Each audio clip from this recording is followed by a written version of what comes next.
Mother called him to her deathbed. "Swear to me that you won't die on the gallows," she rasped. Reluctantly, he swore. And he whiled away his days at home with music, cards, and wine. But the Emperor had changed. He'd been good once, a shy, almost humble toad. He'd built universities. But then people started whispering about mass graves in the woods, midnight rituals, victims screaming. The Imperial Ravens would round up entire villages, and no one ever returned. The Ravens had come to Ubar scouting for ancient books said to be of great power. But the librarians had hidden the books, so they'd burnt the librarians. The citizens, outraged, had driven them off.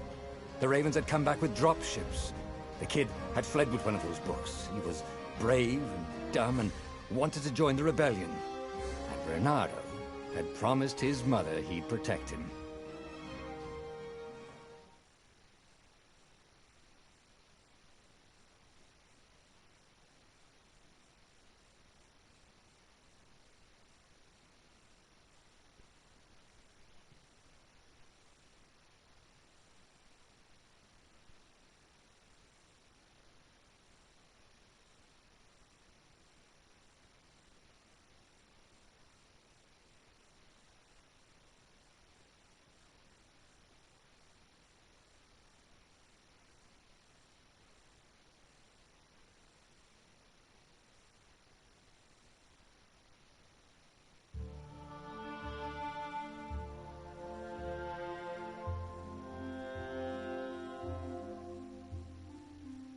The kid was looking down, watching his city burn.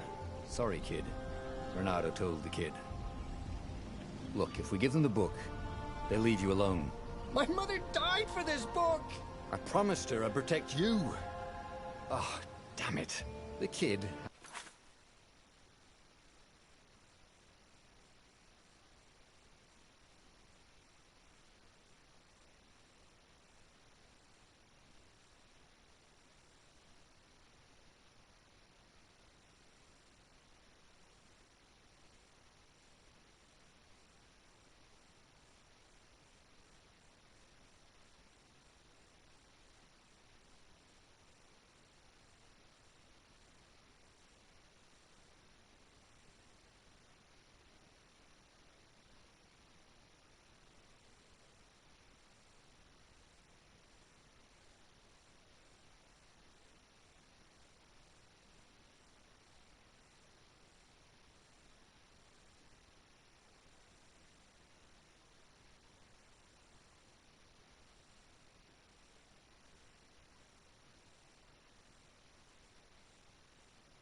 and run off.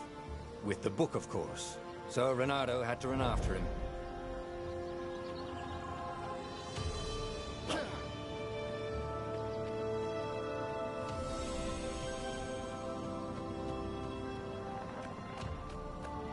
The two ravens were staring at the kid like he was their dinner, which probably was what was in their tiny brains. "Hey," Reynardo said. They cocked their heads at him. "Pick on someone as ugly as you." Wait, that didn't come out right. "For the Emperor!" The ravens clawed and rushed at him.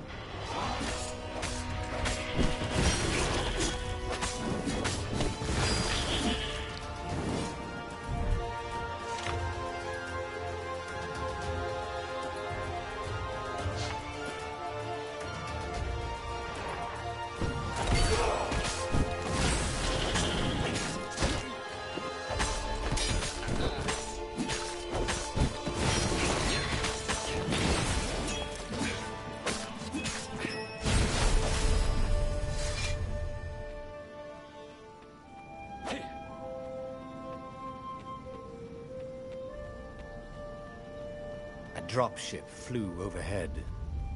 He hoped they hadn't noticed him. The kid.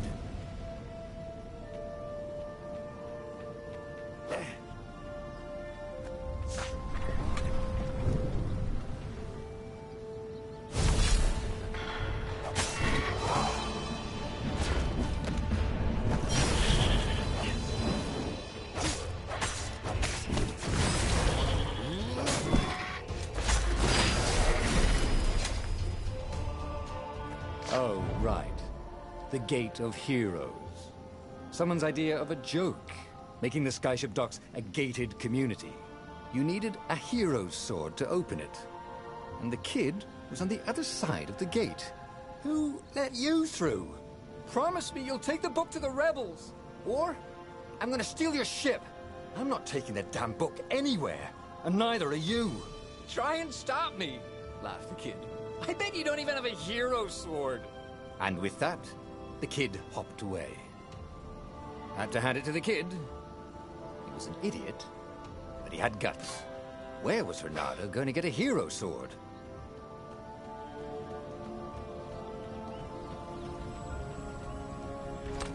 Ore and wind essence?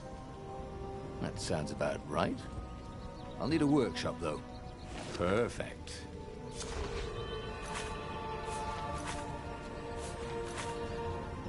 A hero sword. QED.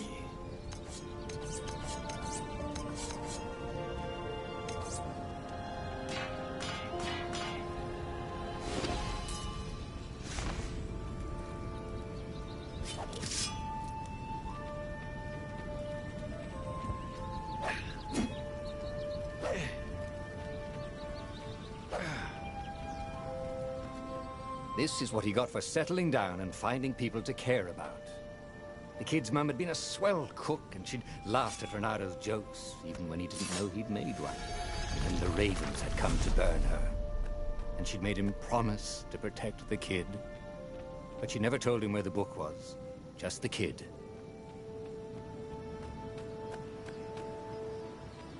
He came up to a ledge. It was too far to jump. There'd been a bridge here before, hadn't there? And there was Peter, giggling at him. "How'd you get across?" he asked the kid. "Where'd you find a hook?" "I hopped," said the kid. Wise-ass kid. "Hey, look out behind you!" "Cute," said Reynardo. Ah, ravens.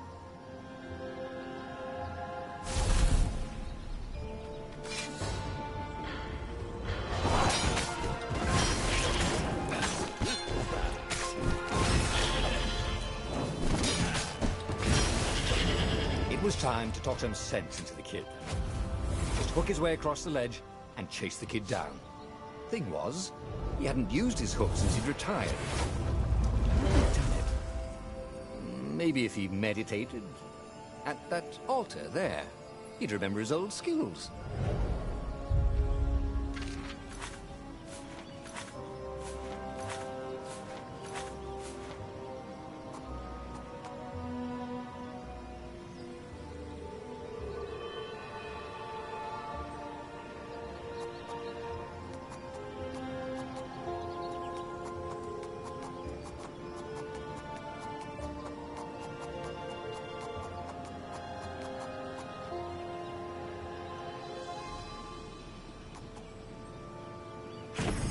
was starting to come back to him. Something you never completely forgot, like how to freeze time when attacking. The more he fought, the more he'd probably remember.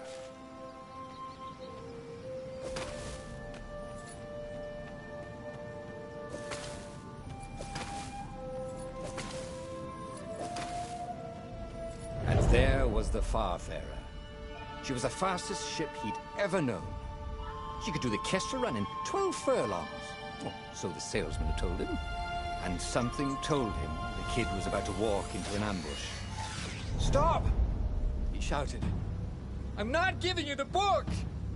shouted the kid, and took off. "No! Peter!"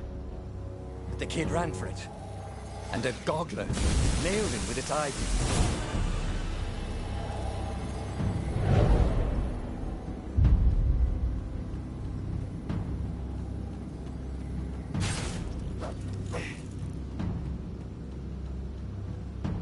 The book was unburned.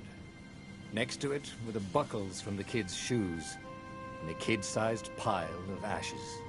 Damn it. Why hadn't he lied and told the kid he'd take the book to the rebels? The kid would be alive now. Really pissed off and betrayed, but alive. Oh, damn it. Reynardo picked up the book. He couldn't let the Empire have it now.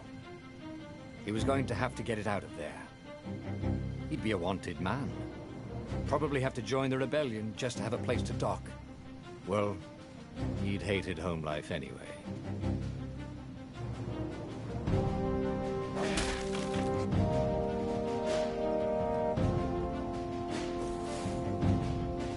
What was the big deal about this book anyway? Maybe he should open it and find out. All that had been years ago. How many? The war was a blur, and now 3 Raven scout ships were chasing him. "Where are you running, rebel?" cawed the Raven captain over the loud hailer. Reynardo could see them cranking up their catapults. "Just going out for milk?" Reynardo yelled back. "Where can you run?" laughed the Raven horribly. Far behind him, another city was burning. The dark cloud above its island was thousands of Imperial ships. The fleet was doing a thorough job. "Take us to the rebel base, and we'll spare your life!" it cawed. The entire jury-rigged rebel fleet was only a few islands to the east. Beyond that were only the pillars of heaven, a sea of endless blood-colored tornadoes. The rebellion was out of time. Unless Reynardo could bring a game-changer. Maybe he could. Reynardo had found out where he could find the pieces of the Sky Ripper, the legendary weapon that had exiled the lost gods. Surely a legendary weapon could win the final battle. On the other hand, his old friend Lapino had sent Reynardo a desperate message saying he had a brilliant scheme to save the rebellion. If Reynardo could only rescue him. Reynardo dived the Farfarer towards the abyss. As he felt the heat of the jet stream, the Raven ships peeled off, not stable enough to follow him down there. Now it was time to choose. Lapino or the Sky Ripper.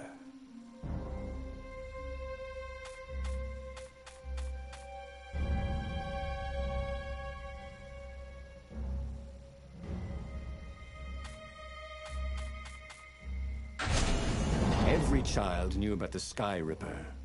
The Transcendent Emperor had buried its pieces. What could have brought them to light? This Emperor, Isengrim III, had once been kind, but he'd gone mad.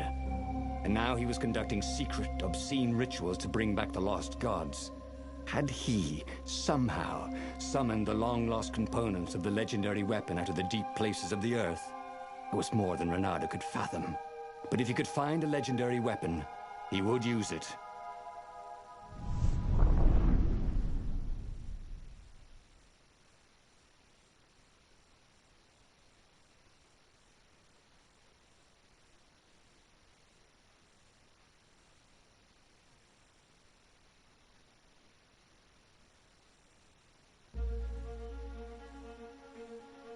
As he set foot on the island, Reynardo could not help but feel a tinge of guilt.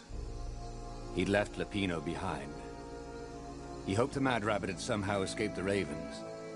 He hoped they hadn't eaten him. If they had, he hoped they hadn't eaten him alive. Why had he chosen the Sky Ripper? Reynardo never made plans that required constant vigilance. He was a hero. He didn't think too much. He just went with his gut and hoped it all worked out. The Sky Ripper was a long shot.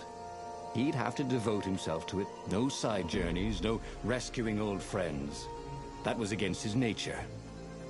Could he stick with it?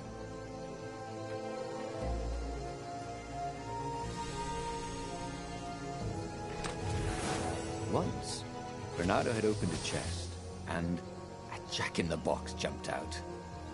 Jack-in-the-Boxes, they gave him the Wiggins.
If I craft a sword now, it's going to be really short.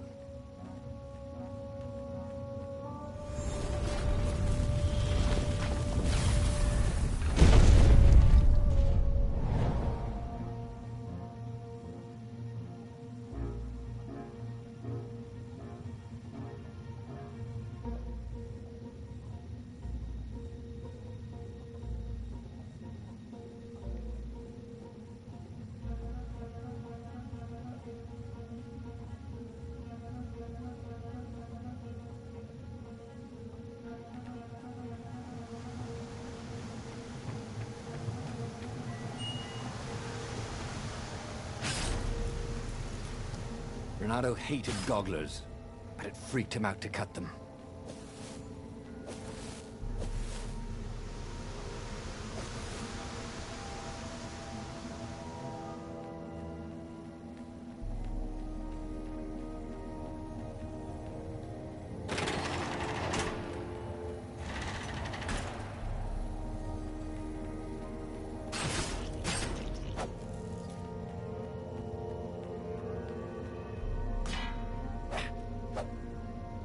It was good to practice your moves, thought Reynardo. Keeps you limber.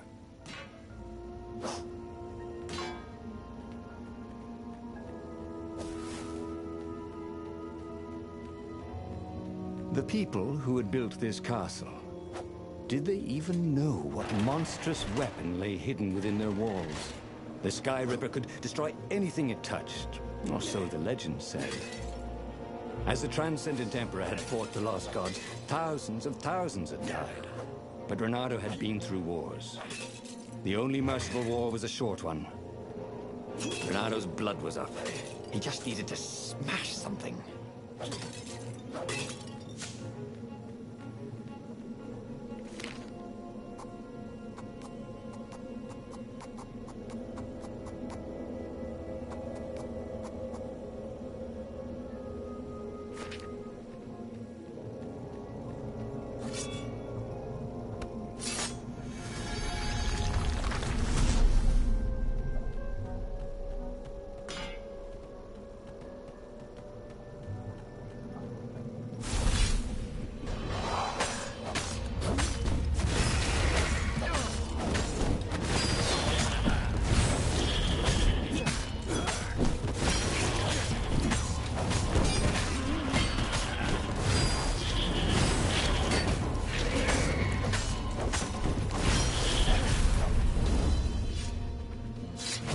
felt new powers ready to blossom within him, or something.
Hero Wall, Hero Sword, Ice Wall, Ice Cube.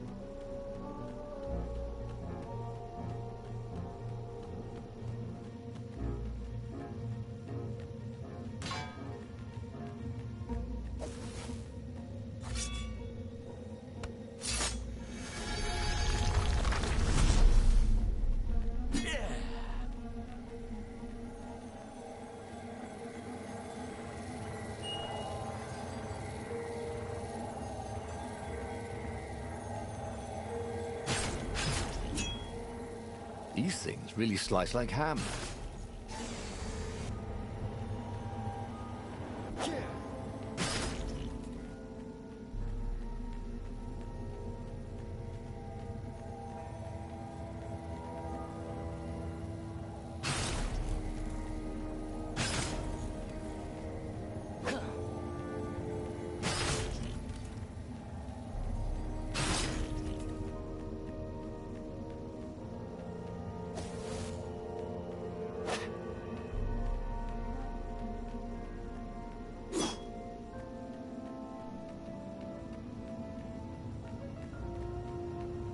Can't we just agree to disagree? Said Renato. No?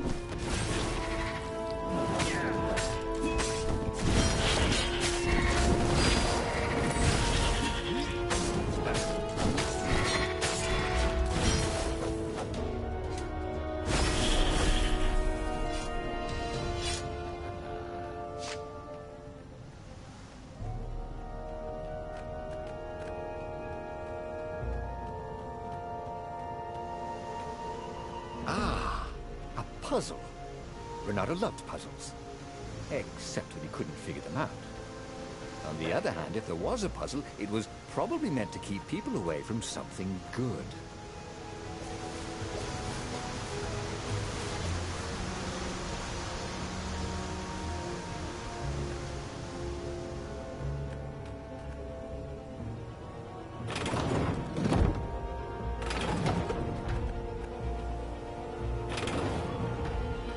Huh? A lever? was new. Most people still use doorknobs.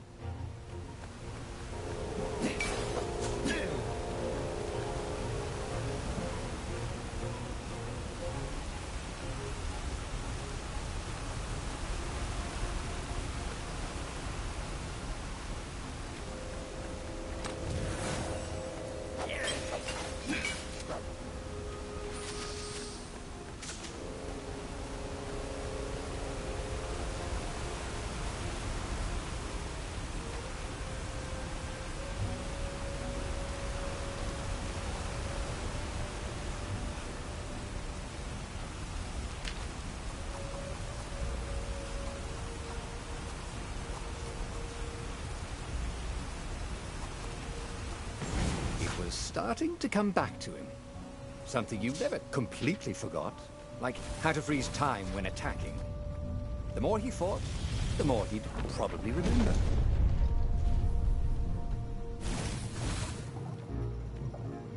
There it was. Skyripper's armature. The stuff that dreams are made of. Engineers' dreams, anyway. The device was intricate. No one alive had the skill to make a thing like it. How was it part of a weapon at all? He'd have to ask a scientist, but first, he'd get the second piece.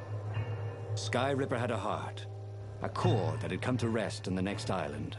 Well, there was another island he could reach. Zenobia had just invaded it with her father's Raven battalions. She must be encamped there still. But fighting Zenobia now, that made no sense at all. He'd already sacrificed one friend to get this armature, was it? He didn't need to hurry to face her. She would find him.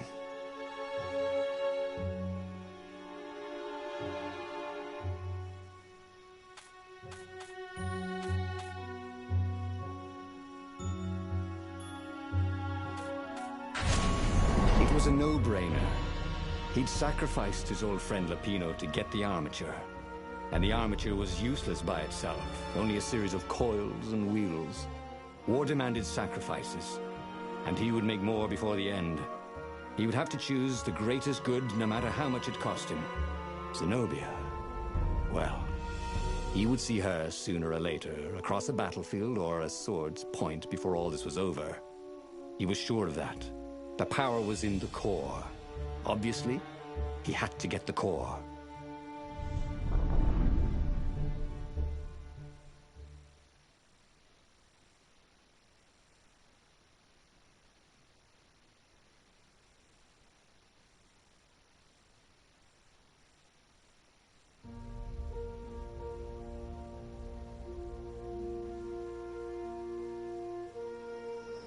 He looked up at the old trees around him. They were so big and so old. They'd been there before he was born, and they'd be there after he'd passed into legend. Was he confronting his own unimportance? What had got into him? He was no philosopher. Anyway, who cares? He was plenty important. He was a hero, and soon he'd prove it. I wonder what I could make with all these sword crafting materials, thought Rinaldo.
There was something sour in the air.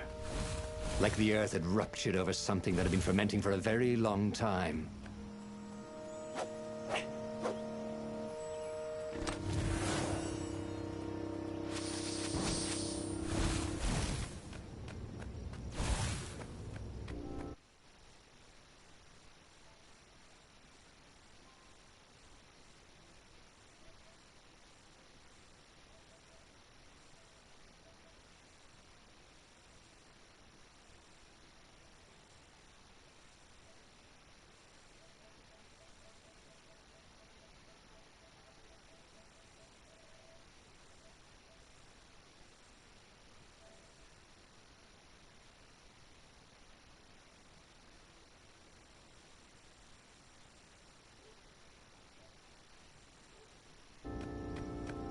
And this is why heroes are called dashing, Renato thought. See? Dashing? Get it?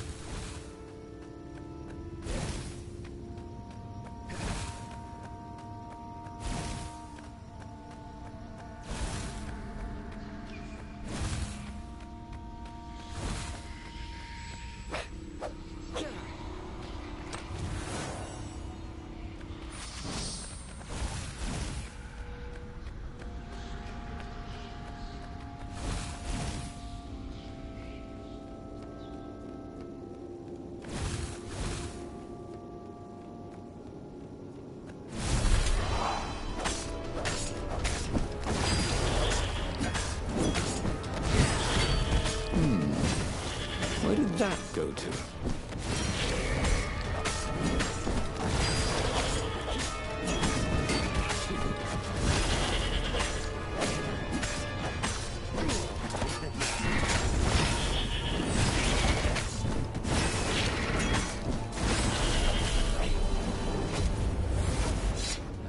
There were fewer and fewer trees.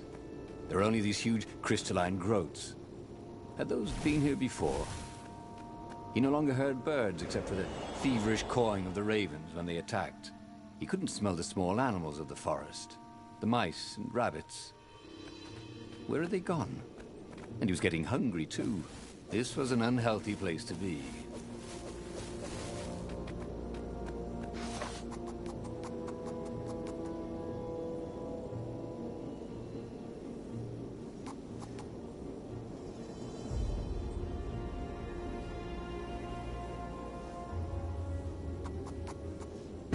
Missed his old skills. He welcomed them back like it was at a reunion.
The 20-sided core made him feel physically sick. Once he had sneaked into a temple of the dark arts, and he hadn't liked what he smelt and saw there. This felt like that. Oh, my mic was muted this entire He time. angled the icosahedron into the armature. I feel stupid. I feel really stupid. The sick feeling quickly spun away. Now he only felt sad. He had lost good friends for this war apparatus. He carried his prize back to the Farfarer. Now, he had to make his next move. There was a key Imperial outpost on the Nexus. If this really was some sort of superweapon, he could use it to wreak havoc on the enemy. And if it wasn't, well, better to know that before the final battle. But maybe he should show it to some scientists first. There was an observatory on the Nexus. Maybe he should go there before he fired it. We're going the brute Renato route. had never been much of a student. At Sword Fu School, he'd never read the books, just looked at the pictures. And Zenobia. But weapons he understood. His gut told him that the Sky Ripper would work great. He would use it to take out the Imperial outpost. And what's the worst that could happen? The thing wouldn't work, and then he'd take it to the scientists. Right? Exactly.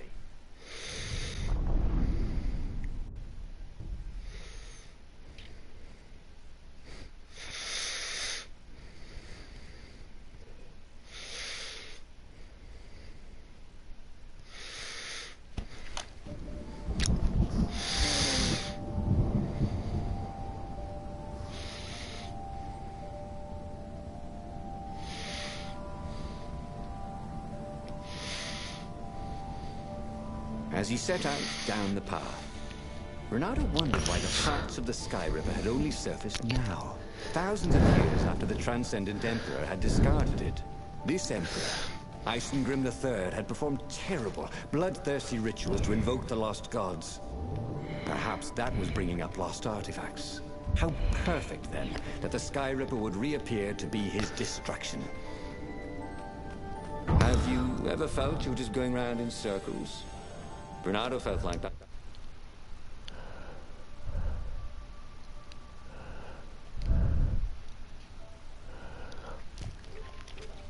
Wait, are you kidding me? There's an achievement that's literally just run around in circles. This right here is an amazing place to get that achievement.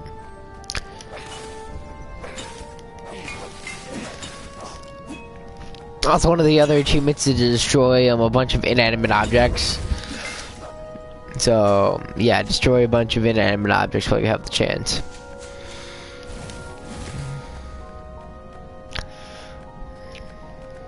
Who needed bridges anyway? Hug it.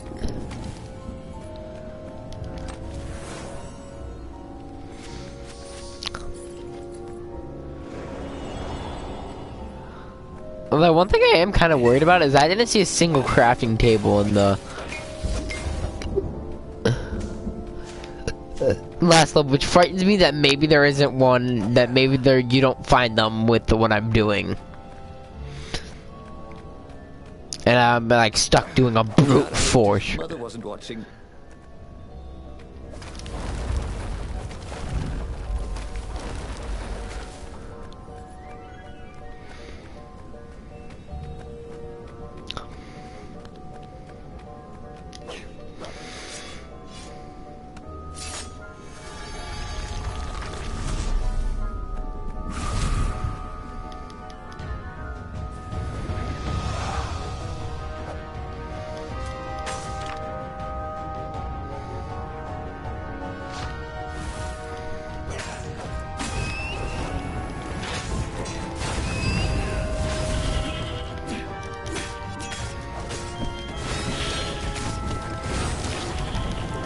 Bullshit.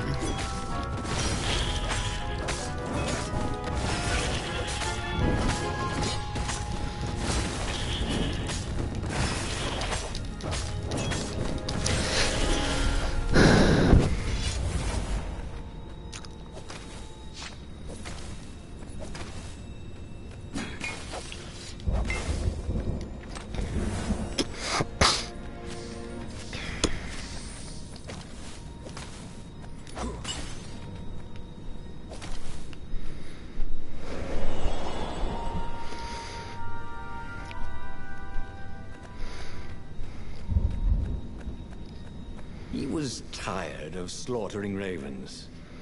Maybe it was time to test out the new weapon. He turned a knob on the Sky Ripper. It made strange, mechanical noises. The wheels spun faster. It began to hum. The Sky Ripper was following his every step. At least it acknowledged him as the master. But there was no trigger. How was he supposed to fire it? Fire, he said. Nothing happened. Well, maybe it just needed to warm up. After all, it hadn't been fired in thousands of years.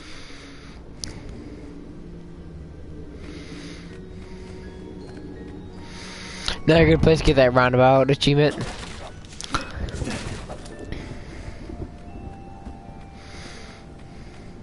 crafting bench. Renato wondered what he could make with it. Starting to get worried.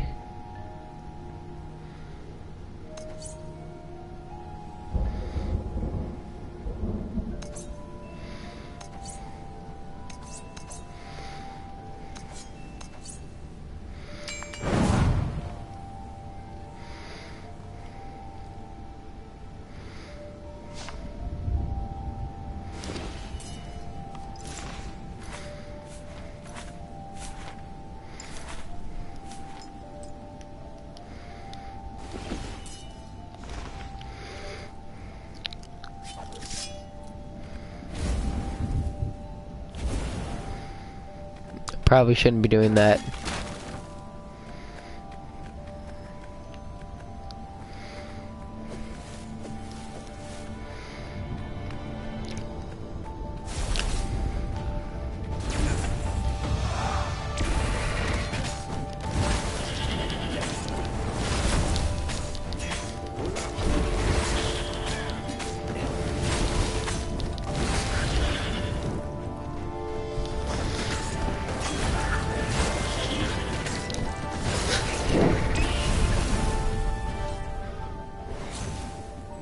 The Sky Ripper was making a whining noise now, and its wheels were spinning so fast he could no longer see them. Renato had a thought. Please? He asked. The Sky Ripper began to glow. Boom! The outpost burst into flame. Ravens flapped out screaming, wings on fire. The base was his. The far speaker toad came hopping out. Renato! It croaked, sounding like a toad version of Zenobia. Don't use the Sky Ripper. It will destroy the world. Yeah, sure it will, cracked Renato. Pull the other one. If you don't trust me, go see Calaveras. He'll tell you the same thing. Oh, she would say that. That sounded sensible. Why did she always have to sound sensible all the time? Oh, it was infuriating. Of course she would say that.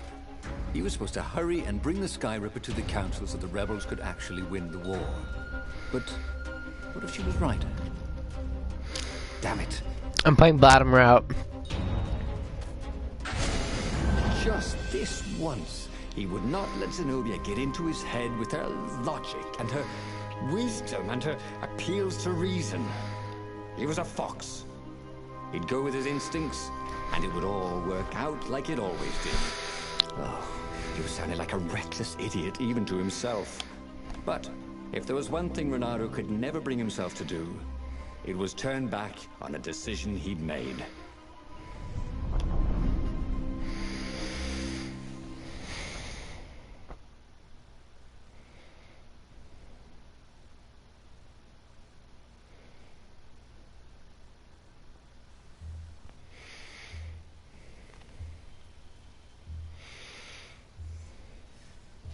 And now the same news that happens every single day.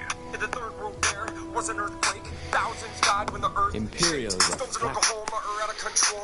Lotus Seth Olsen, what's some sports, yo? This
chopping and cawing all around the ruins. They must be panicking with rumors flying of the superweapon. Maybe they hoped to find and destroy the base before he could put the Skyripper into action. The Skyripper was whining and heating up. It will be time to use that energy soon.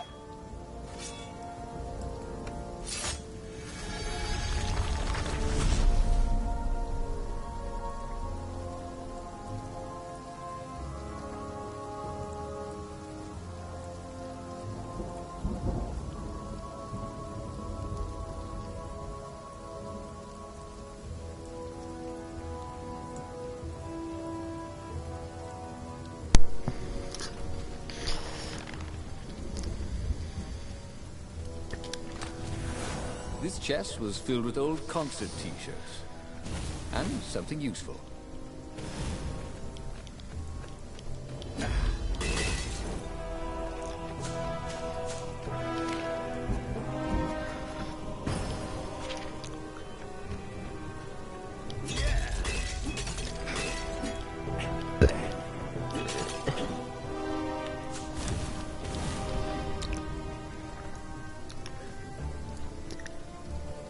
Oh, they really ought to put a railing on this thing, he thought.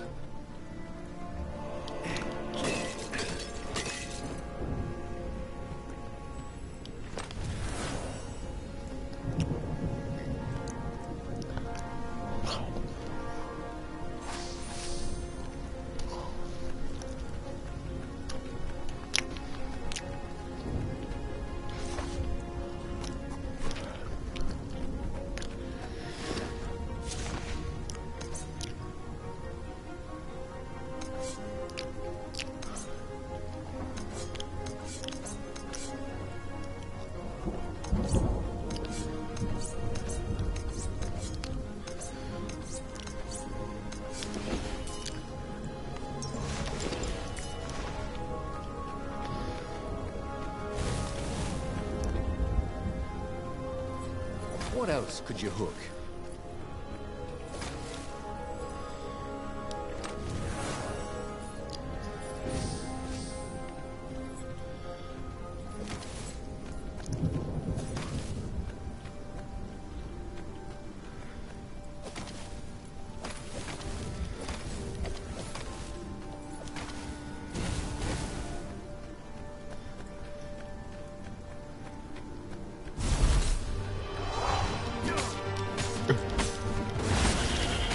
That was awesome!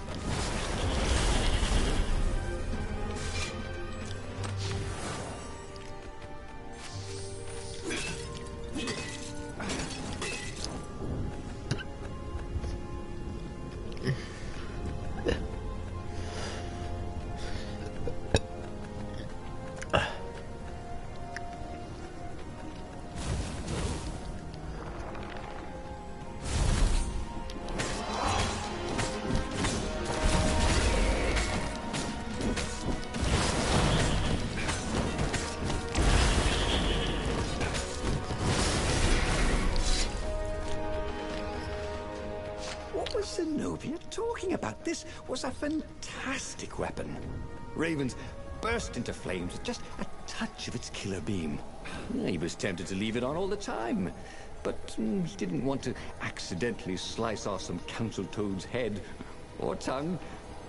She'd been trying to distract him. Well, this time, no one was going to distract him. Boy, if looks could kill.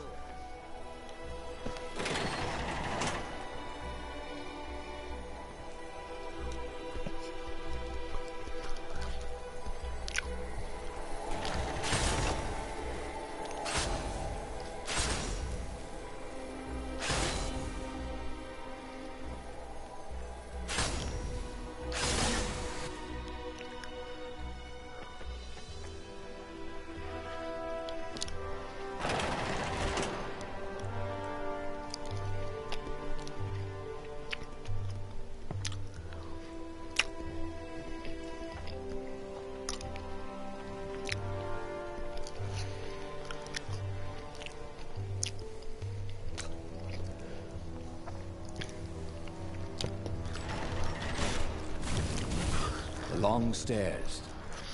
so he was close to the rebel base. Nothing was on fire.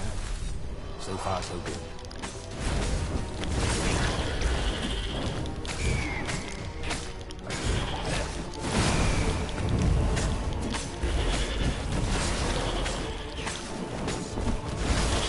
Like the world's deadliest bowman right by his side.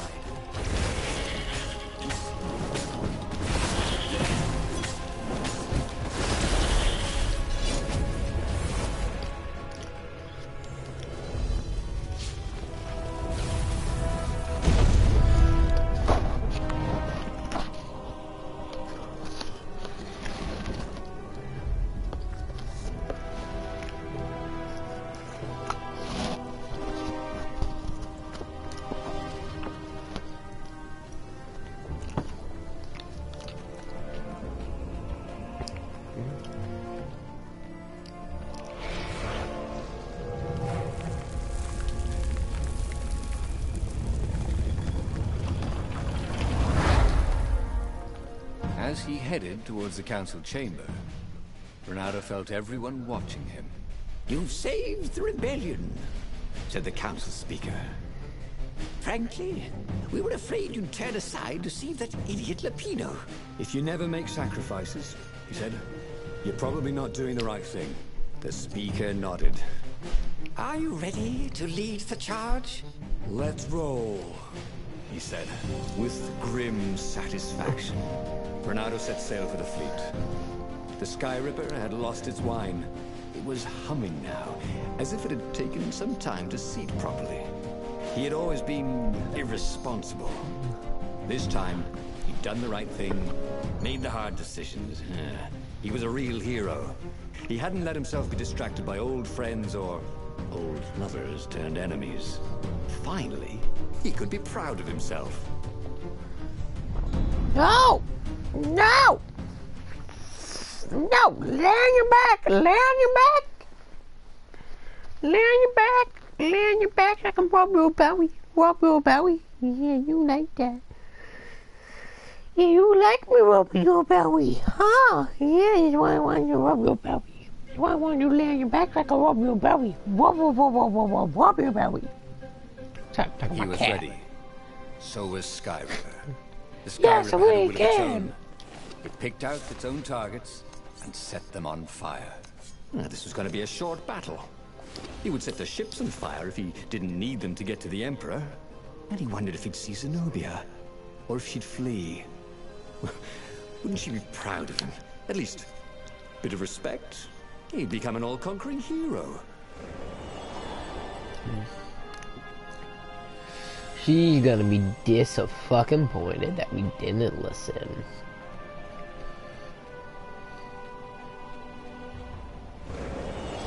I couldn't have gotten through that door if I tried. Bernardo felt like he was ready to learn new things. Thank goodness he didn't have to go to school for that.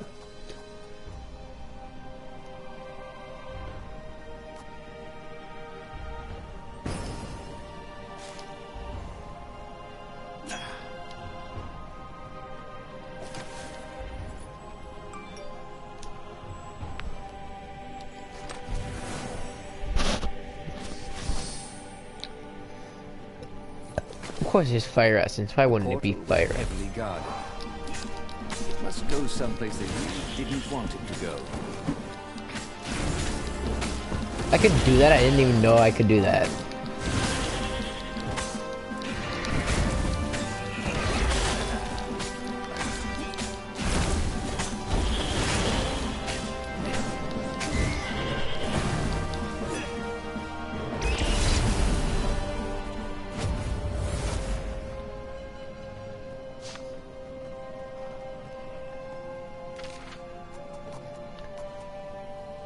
Well, he'd always wanted to do that.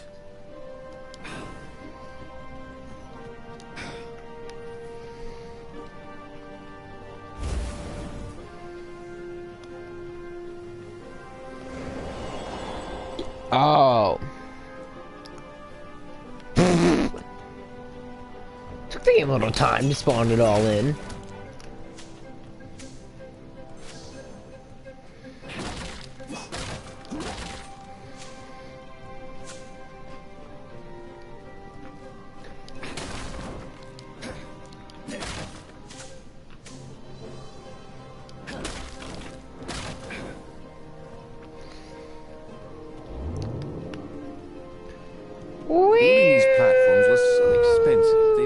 budget for guardrails. Motherfucker.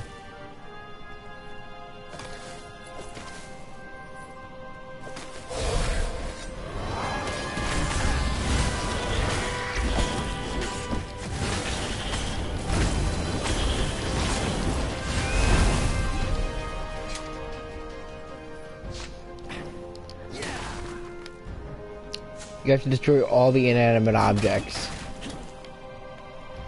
No.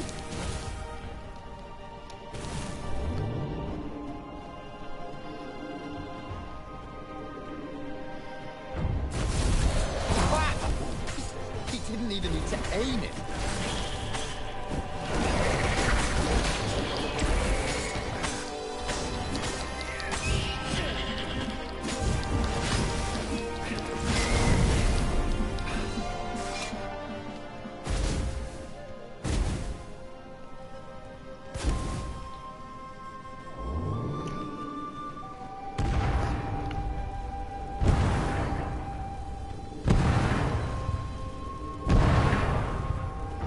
There was a parchment on a signpost. It was from her. Every time you fire, you risk the destruction of the universe. That's insane. We surrender. A trick? Maybe she really believed it. He could hear horns blaring the retreat. Maybe it was true. Maybe they had one.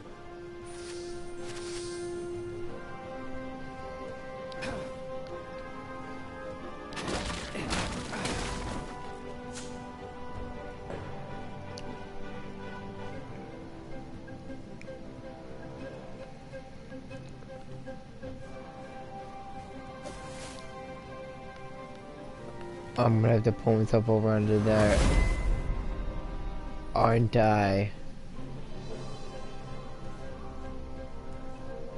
What were these poles exactly? Parking meters from the time of the lost gods?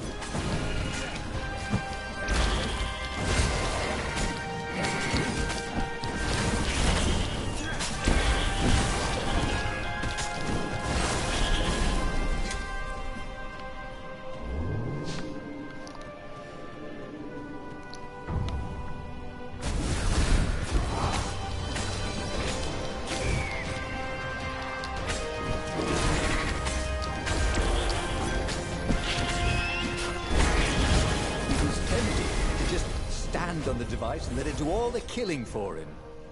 But that wouldn't be sporting, would it? Or fun?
And there was Zenobia, wearing the white robes of surrender. She came and kneeled before him. Why didn't you listen to me? I was trying to save you too. You're the enemy, you said. I was never your enemy, Renato. Then she spoke a terrible word and made a gesture with her hand. She stopped moving, covered in frost, and he wondered why she'd frozen herself. Then the Sky Ripper froze, and then, for a moment, he felt very cold and discovered that he couldn't move. The next thing he knew, The sun was a giant, monstrously red. It took up half the sky, and he was in a parched red desert. And then, he was on fire. Okay, that was weird. He could have sworn he just died. Instead, he was on the Farfarer, sailing away from Ubar. And it was still burning. He'd fled burning Ubar years ago, hadn't he? And now he was back there. Had all those years fighting the Empire been nothing but a vision into the future? A useful vision if it was true. He'd learned something. Zenobia still had feelings for him.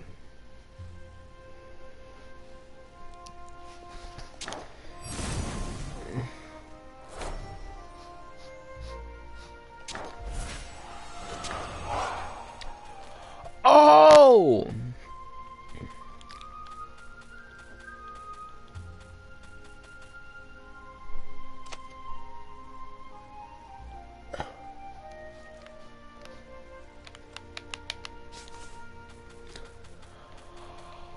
How many times do I have to replay this? 24. Oh my god. At least it's short.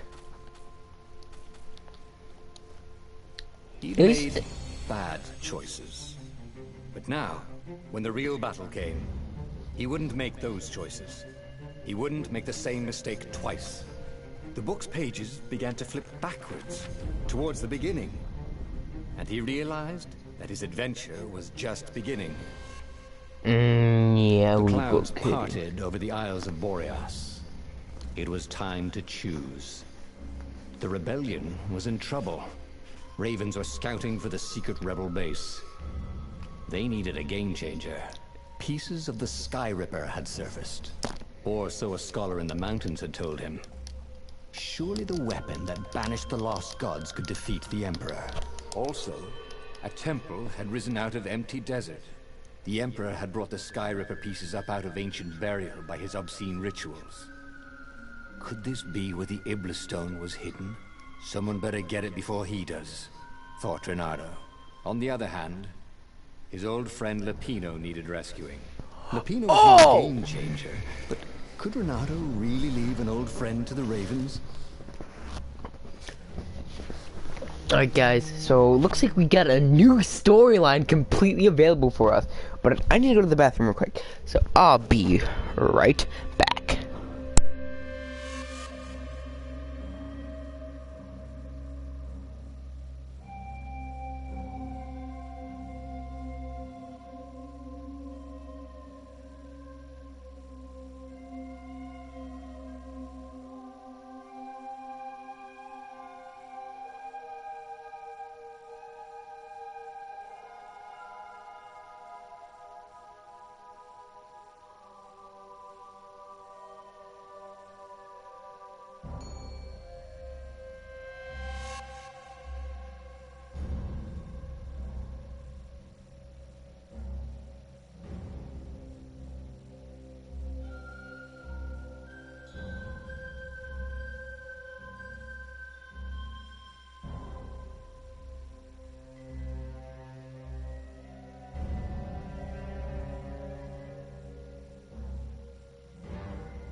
Empyre's windswept desert.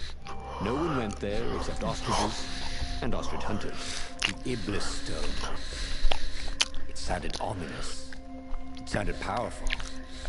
If the Emperor was searching for it, it must be dangerous. And so, Bernardo went ostrich hunting.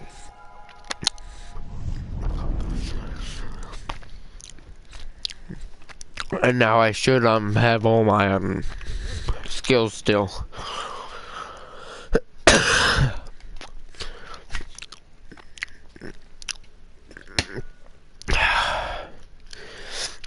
I'm in pain because I split my skin. By the Sky Ripper, but ancient codices held hints of other things. A stone that ate souls, a ruby that drank blood, a jewel only a righteous man could give away. Were all these things the Iblis Stone? Long hidden in a buried temple? Another ancient item that was only resurfacing now? Drawn up from the deeps by the Emperor's horrific rituals? Yeah, so anyways, like I was saying, I'm in pain because I was trying to remove a staple. And if any of you have ever done that by trying to slide it under your nail, you know what I'm suffering. Pretty heavy to carry. You know what's not? A new sword. Yeah, well, it's too bad that we don't have enough essence to make one of a different element. So I want to make one of a different element.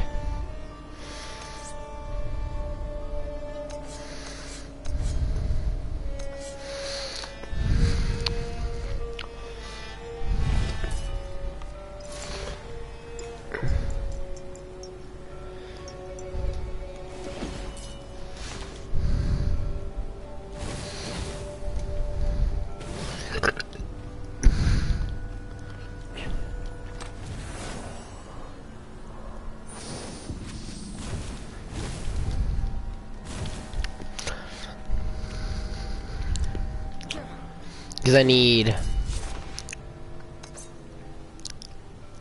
2 more water essence and 7 more wind essence. I mean, I could upgrade my hero sword or my firestorm sword, but I just don't feel like upgrading those. Because, like, I do like this one. Also allows to heal oneself, but it's not worth the upgrade when I still need to do other swords, which also.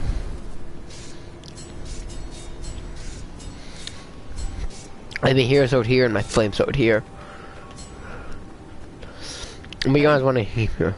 Hey, I'm a firefox, thought Renato. Why? This is fucking bad.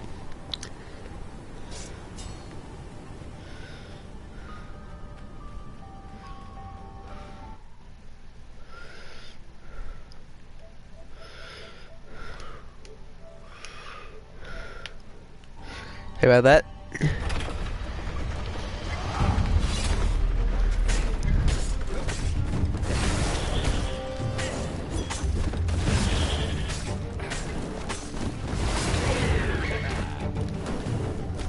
Come over here.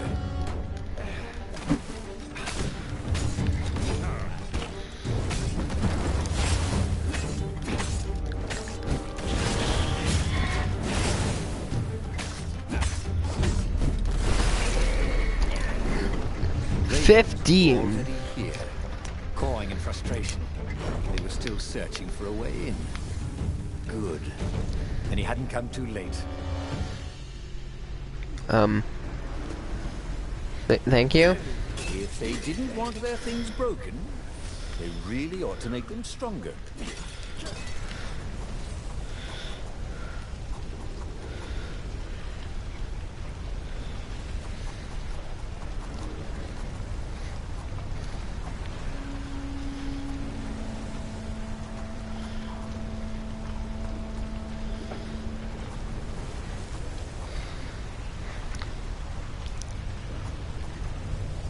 Cool.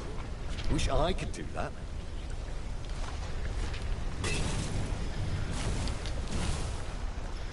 Now I can 1, 2. I should be able to do 3 dashes. If I wait a bit.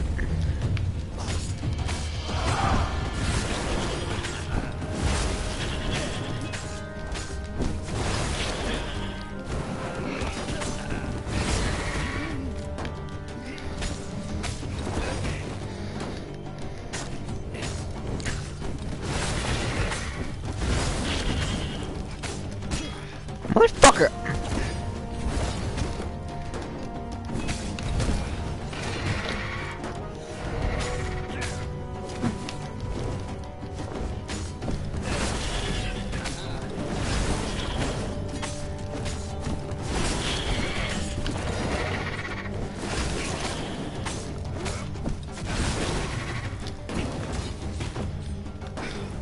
Those sheaves were really very well made, weren't they?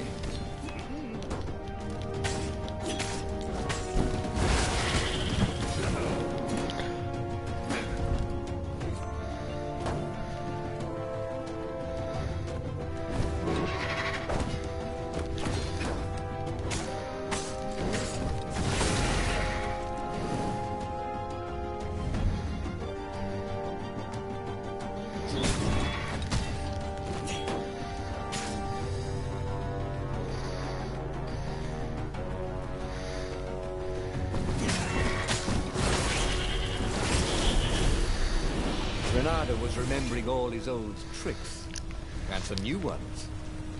And he really ought to ask for a raise.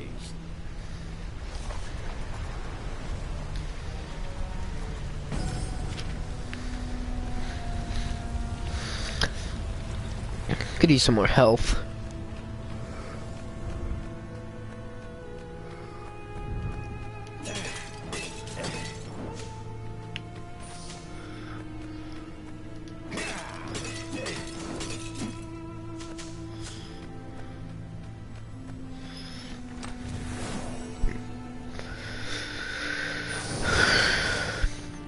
The real question is, He had some way to break the ice.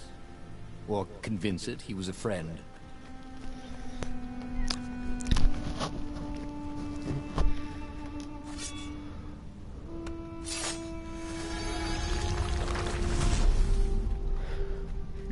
now, quick thought. What's over here right now is something I'm not gonna mess with.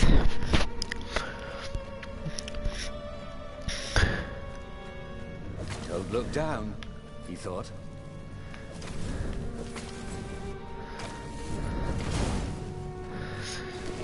Let's see.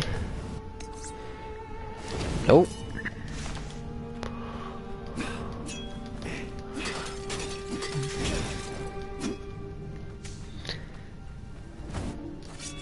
Anger management. That's the achievement I was trying to get. It's for destroying 100 inanimate objects.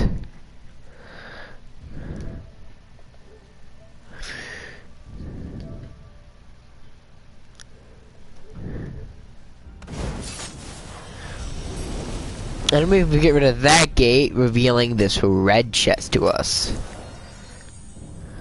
Oh, sweet! A gem. All he needed now was a workbench, and he could slot it into his gauntlet.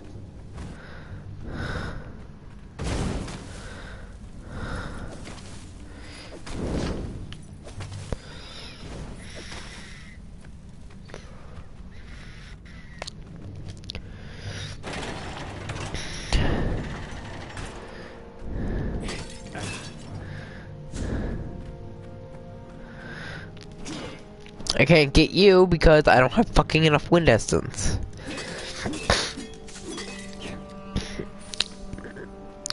This is an altar. He wasn't that good. Yet.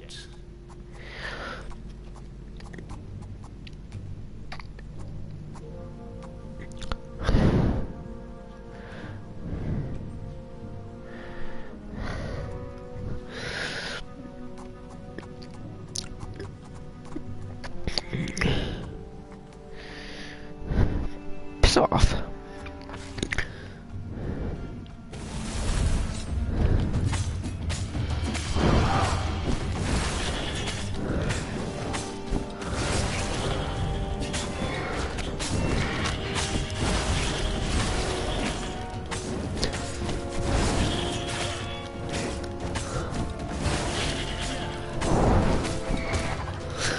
Look, I keep pressing triangle the counter because I'm used to Batman.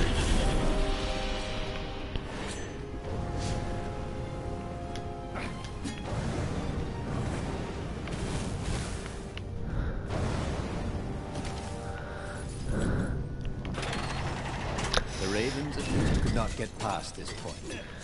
Obviously, the temple builders knew how to deal with Tomb Raiders.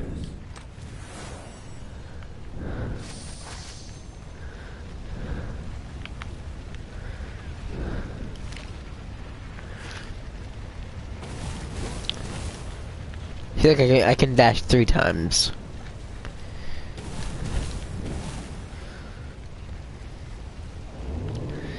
Is there another place to go get it? Imagine getting a horse up in one of these things. He will be cursing a blue streak.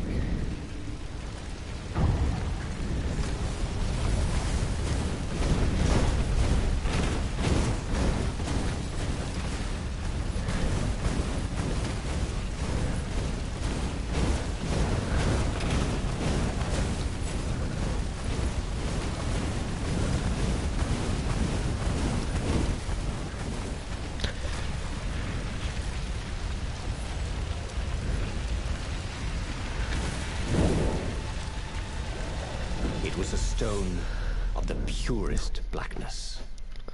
It reflected no light, like a void made solid. Nervous, he picked it up.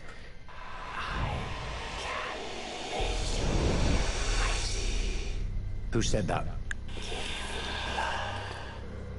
It was the stone. Eager, thirsty.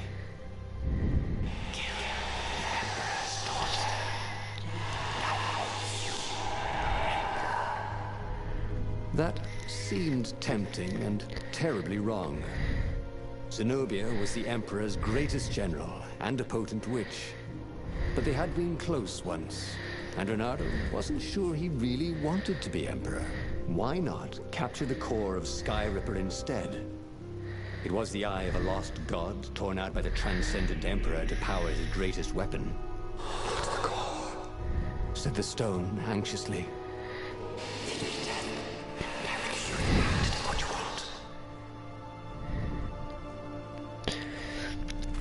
Well, you're in the stream. Why don't you decide?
The stone bothered him.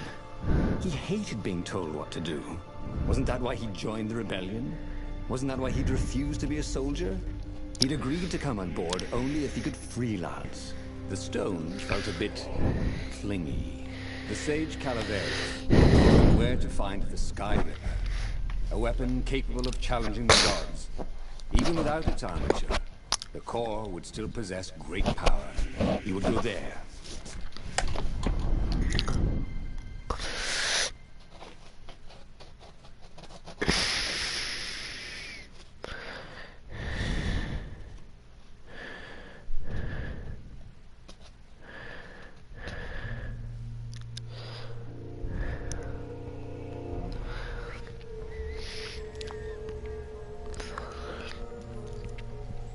The moment he landed the Farfarer, Reynardo had a rare feeling of regret.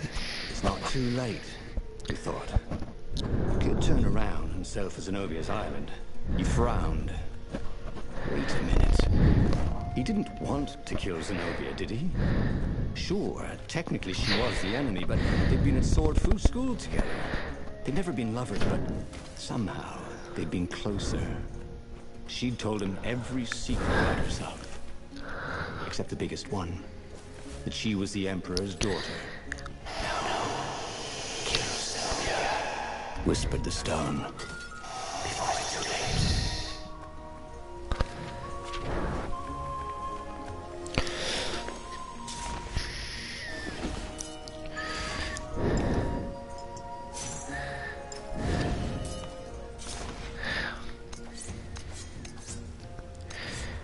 Fuck!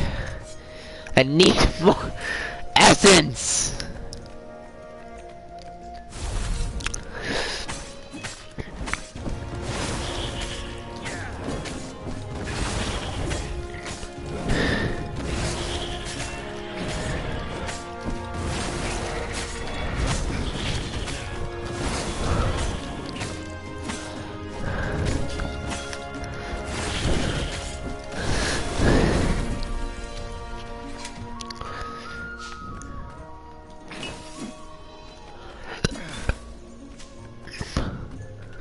There was something sour in the air.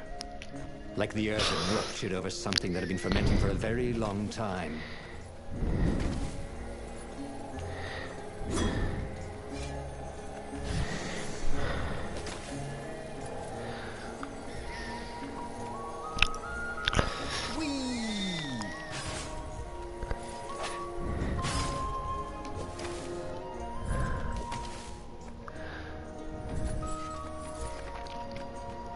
The stone hadn't lied about what it could do for him. With each raven he cut down, he felt a jolt of power flowing into his arm. "You're weak," whispered the stone. "The core will kill you. Are you afraid of it?" "No, don't be ridiculous," it chuckled. But it's unstable. It will poison you so much as carry it, and if you try to use it, it will explode catastrophically. Reynardo did not trust rocks that talked in his head. He went onwards.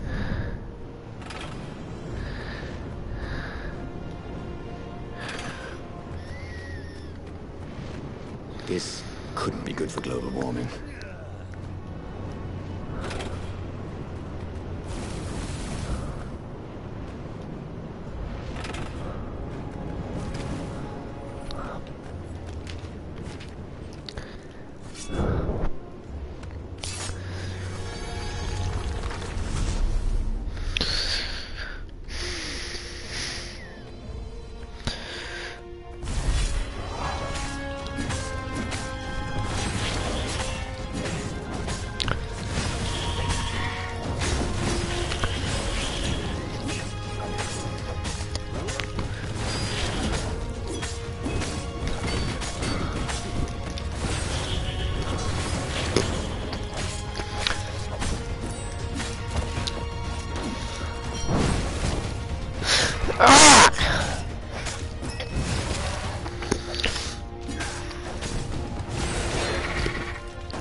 Hey, goodbye.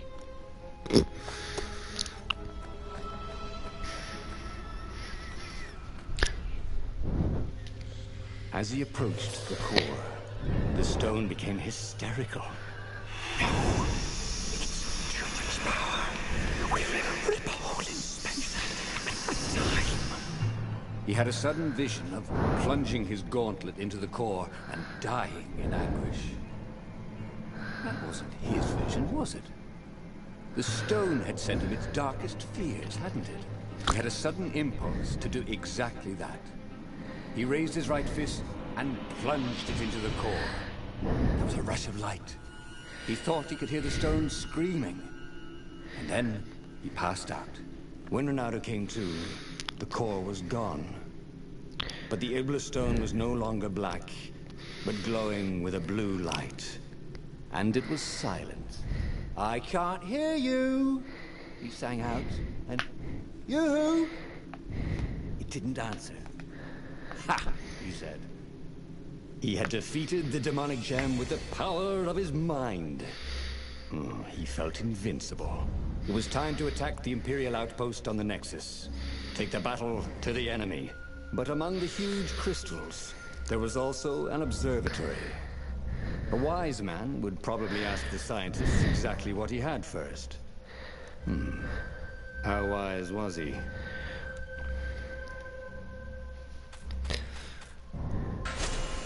As the Farfarer made its way toward the Nexus, Bernardo could see tiny sparks in the blackness that was the Iblis Stone. As if somewhere within it, the core was still spitting out energy, which the Iblis Stone sucked in hungrily. You'd think the stone would want this kind of power, wouldn't it? Thought Renato. Well, the scientists would explain it all.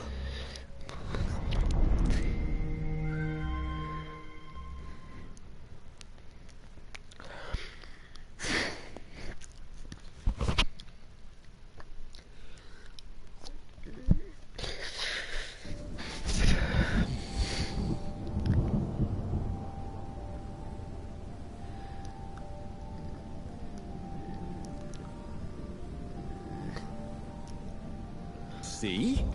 He'd trusted his gut, and it had worked out. That's what it meant to be a hero. To ignore the naysayers and the odd-makers, and do what you knew was right, and have it turn out to be the right thing. Well, he wasn't worried. Once he got to the observatory, the scientist Toads could explain it. Then he could carry the war into the enemy's camp and destroy them all. He was getting a little bloodthirsty, wasn't he?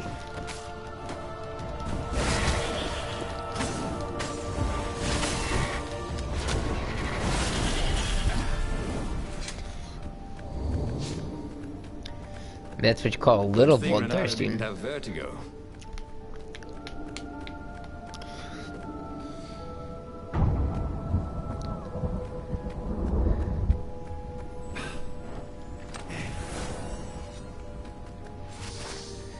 Yeah, I can finally craft a new sword.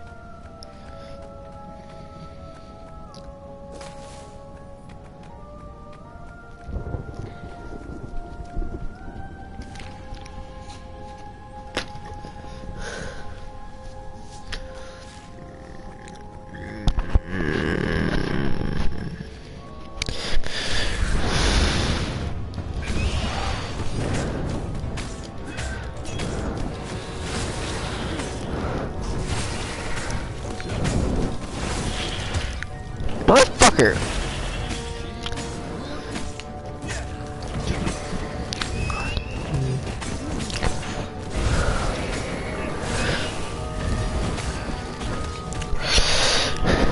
His mother never let him wave his sword around at home.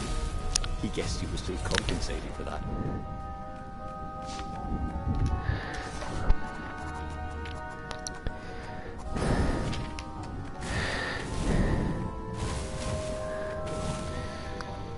Renato had never felt better in his life.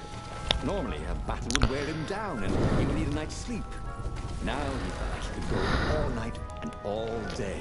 He felt like people were cheering him on, and he could practically hear their applause as he slew one raven after another.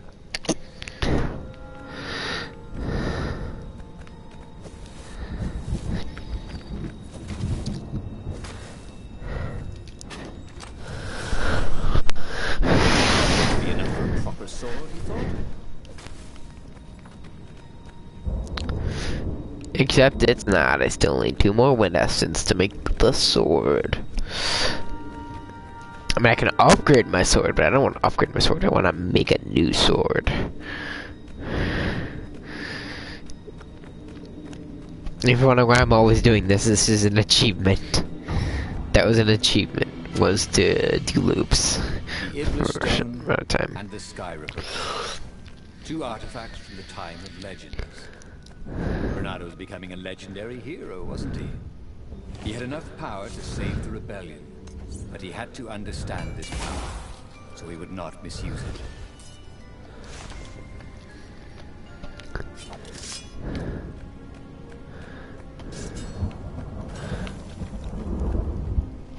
is a very cool sword, thought Renato. And seriously, he couldn't feel his paw anymore. Mother.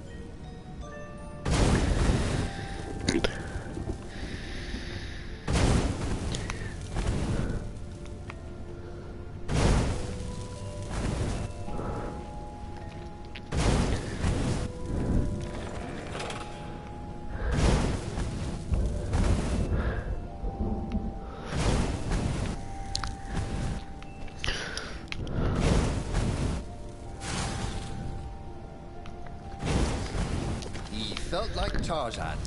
Boy, some people were just liable to explode if you upset them.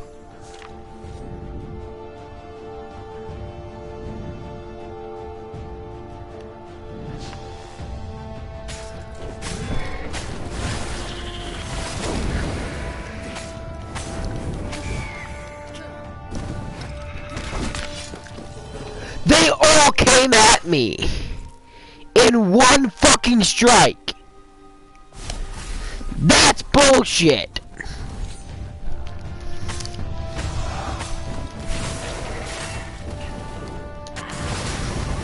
Motherfucker, why does he always do that? I'm pissed.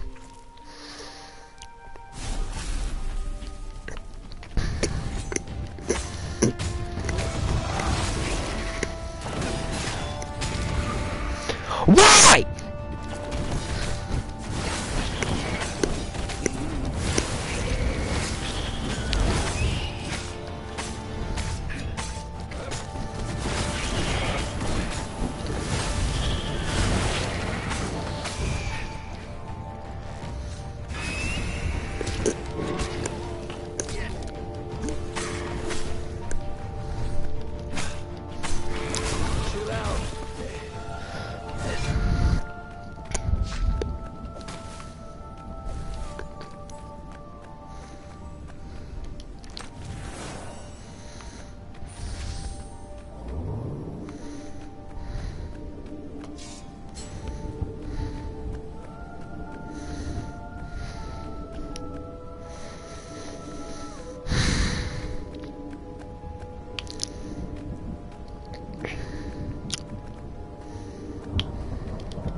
Renato, smash!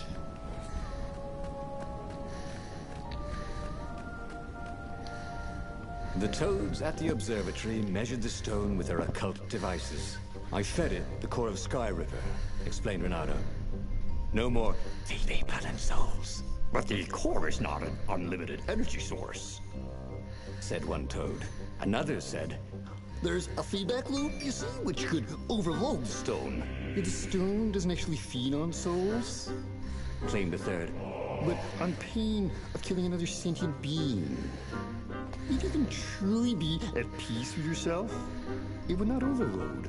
This was all very confusing. At peace. Yes, the mountains were peaceful and quiet, but he now had the power to turn the tides.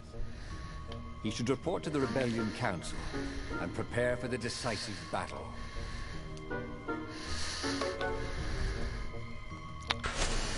The one thing he understood from all the toad arguments, maybe the stone did not feed on blood or souls or rage. It fed on empathy. It fed on the pain he felt when he put an end to another being's existence. Even if that other being was a raven intent on killing him. If he could find peace, then he could use the power of the Ibla Stone without being taken over by its evil. The mountains. He would go to the mountains. He could find peace there.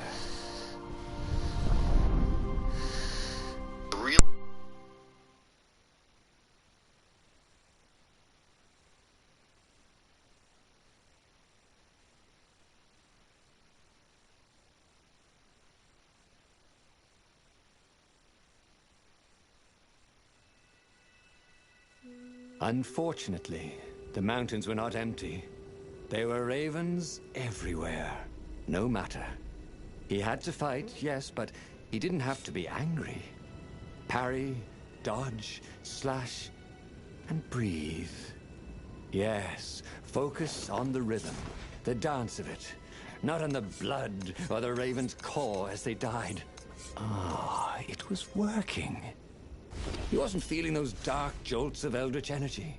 He wasn't feeding the Iblis Stone.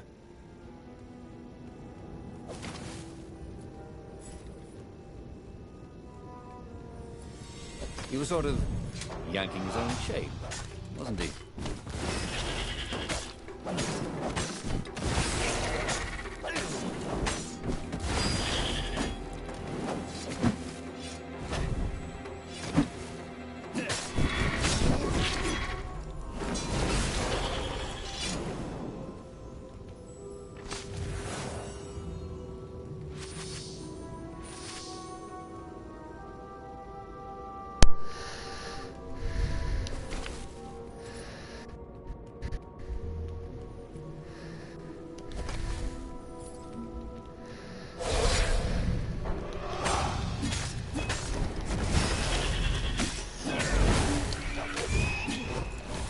Renato checked to make sure his sword was suit working.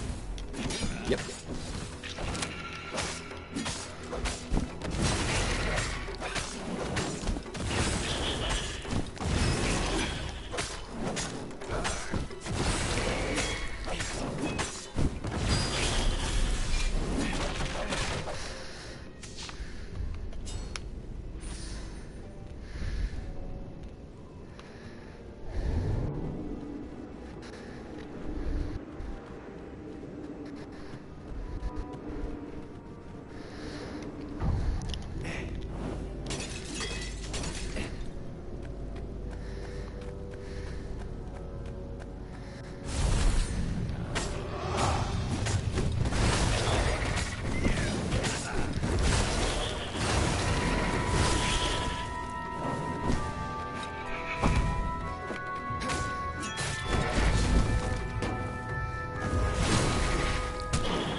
Renato told the corpses. It was something he'd seen in a play once.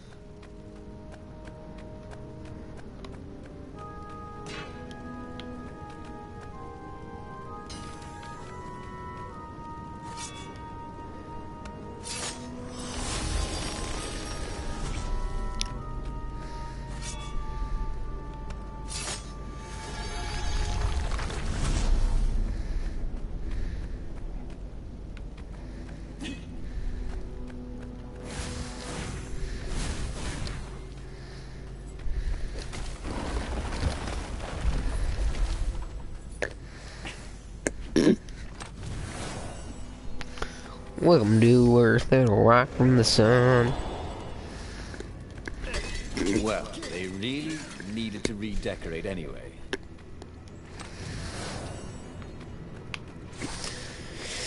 Didn't need water essence, but okay.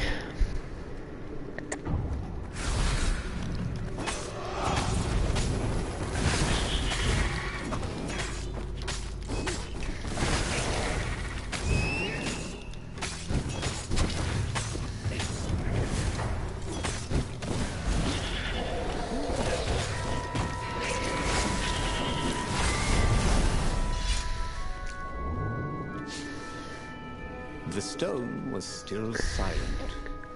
His mind was his own, and his heart too. He bore them no ill will, these ravens. They were doing their job. They were expressing their nature. Dance, whirl, parry, jab, and breathe. It was all so simple, wasn't it? But something was missing. He didn't feel truly at peace. Wait. Wasn't this near where Calaveras lived? The sage would help him figure it all out.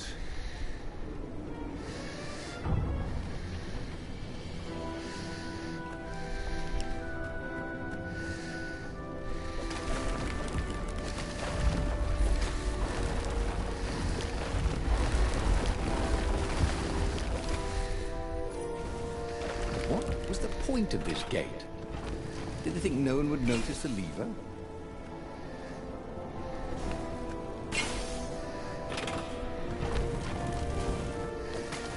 The Iblis Stone, silenced by the Sky Ripper's core, had given Renato enough power to challenge the Imperial fleet.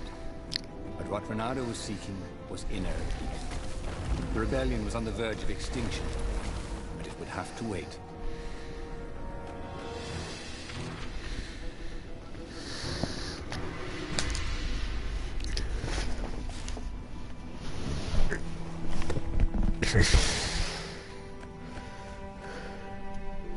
At the end of the mountain path, he found the wise Calaveras in his workshop.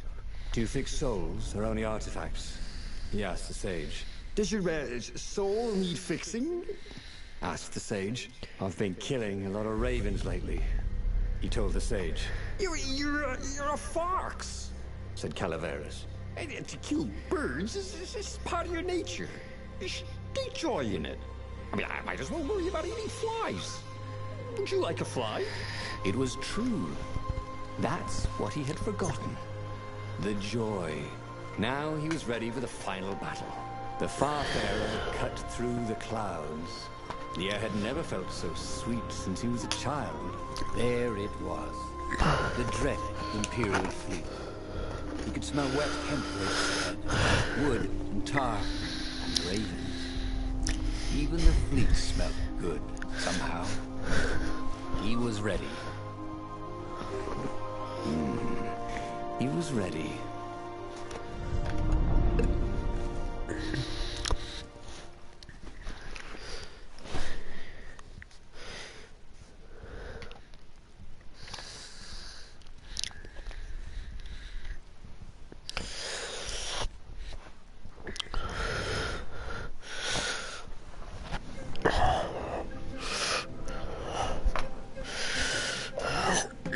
Renato had it all squared away in his head. He would kill the Emperor. Isengrim III had begun well, but he had gone mad. He was trying to invoke the lost gods by means of dark, blasphemous rituals. That was a secret. But the victims had spoken to Renato. The ghosts had spoken. No. No anger. Renato could not afford anger. It was empowering the crystal in his sword. That made him stronger, but it clouded his mind. He would not be a hero. A hero strives. Renato would just be one with everything. The Emperor would die, and the wheel would turn, and all would be restored, without rancor, without sorrow, without pain. Can't break you open, no matter what sort of mind I use.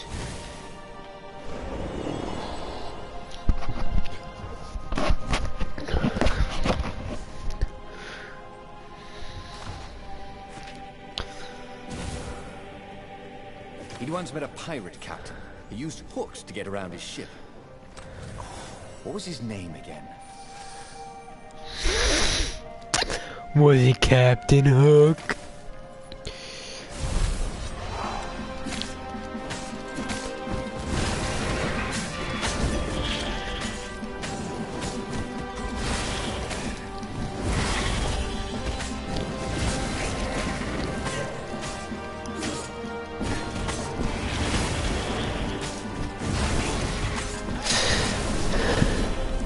Renato felt ready to take on new powers.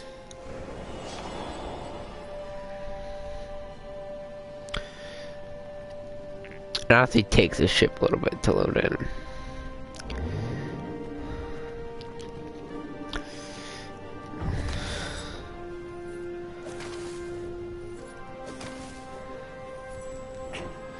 That's what I missed when I went on to the left, which gives me a water essence. Are you fucking with me?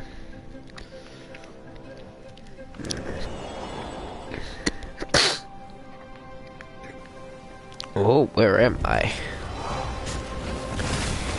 Oh. He smelled burned fur. His.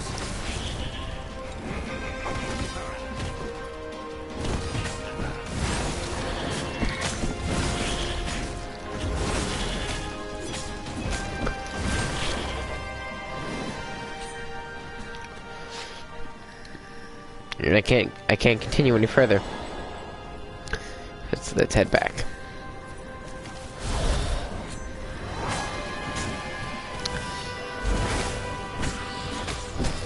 Motherfucker, I keep pressing triangle to counter.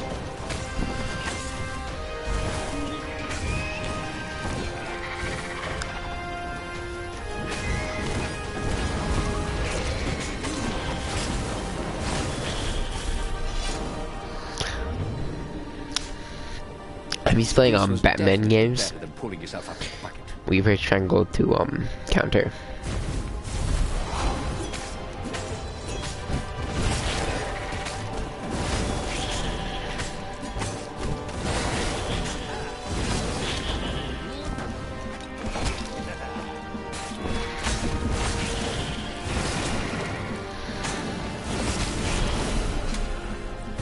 But the more he thought about it, and he had so much more time to think about it now that he was not worrying about the battle, killing the Emperor would not change anything. Another would take his place. Perhaps Zenobia. Perhaps the Speaker of the Rebel Council, and power would corrupt them too, and death would make grief, and grief would lead to hatred. He must lead by example. Reject the violence. Reject the desire to create violence. But how?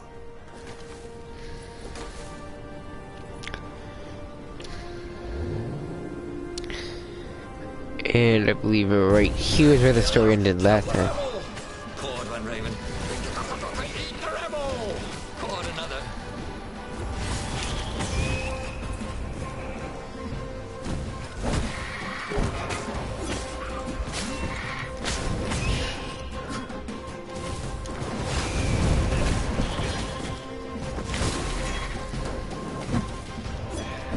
I really should get that upgrade.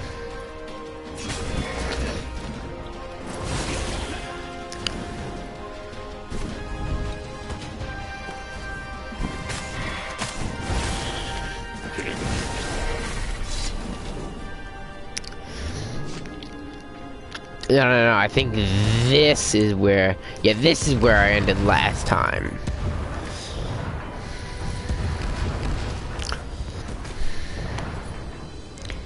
This one was where I ended.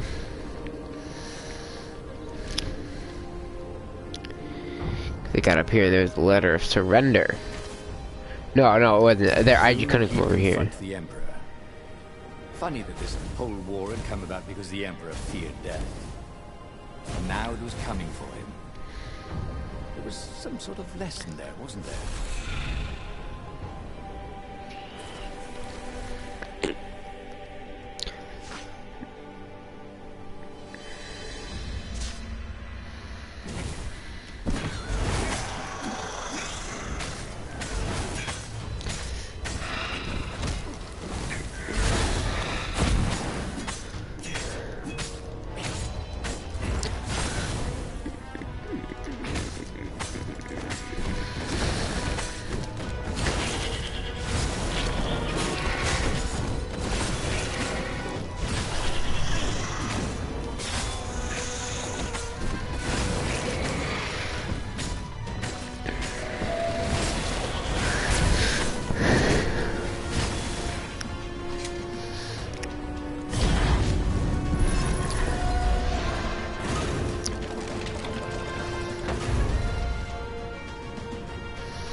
Finally, he came to the Emperor's ship.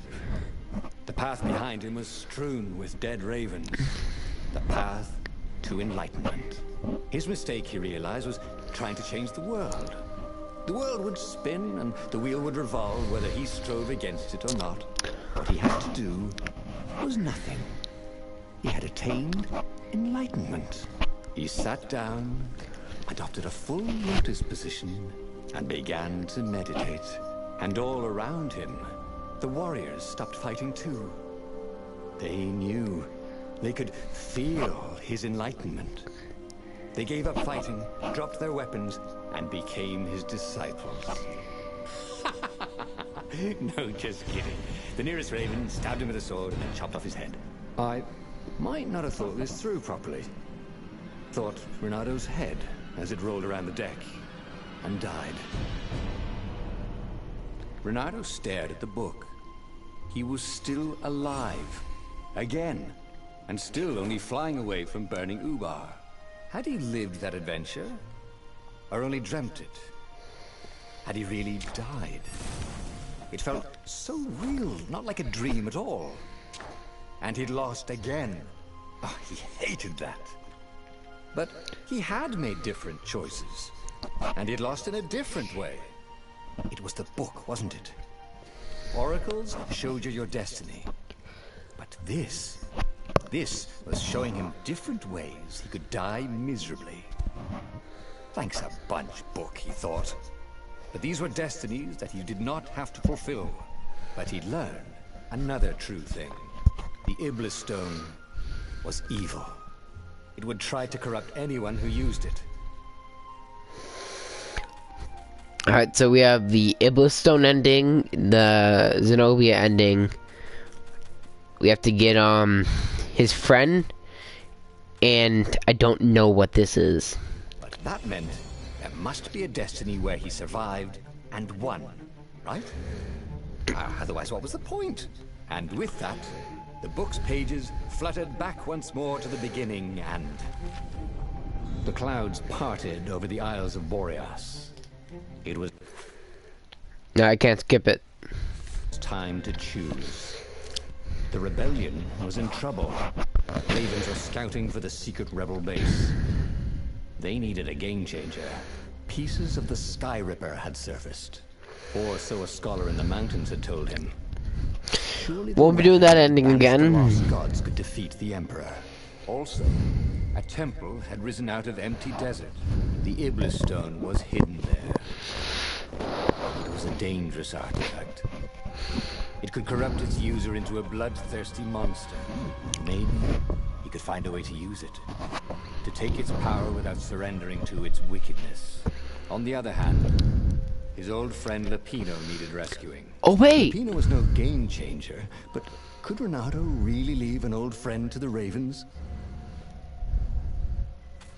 This path is different. Because I know that this will try to corrupt me. So this path is different. I think.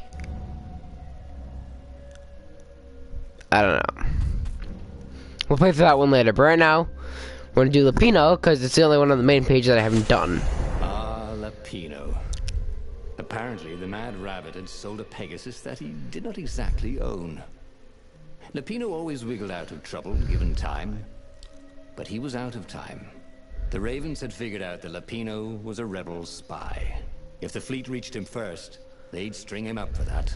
Never mind the winged horse.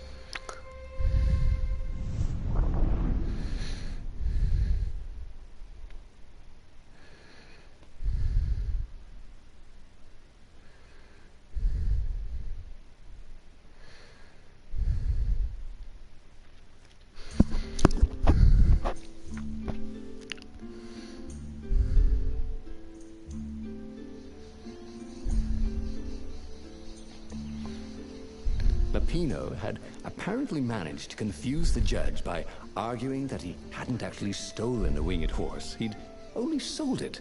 But wait, where was the prison? The village was empty. Had everybody fled the Ravens?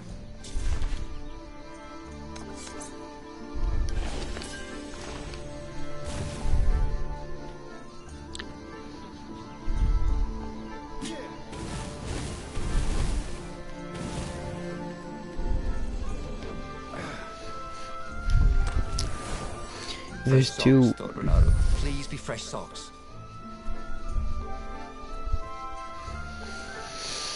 There's two wind elements in there. Had to be Gucci.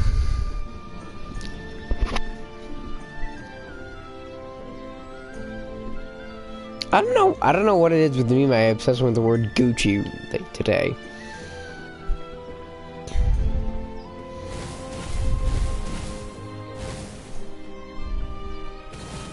The Ravens had taken the town.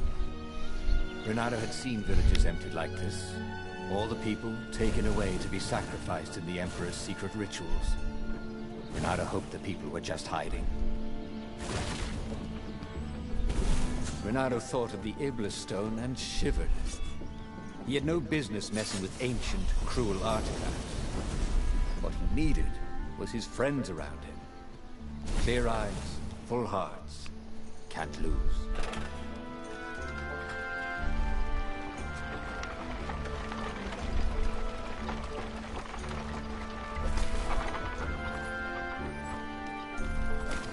What was really fun was hooking yourself onto a moving ship.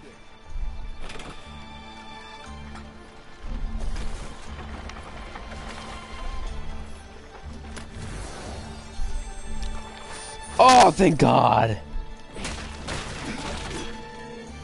Oh, didn't I acquire a level up for the ending I got? Because I reached enlightenment.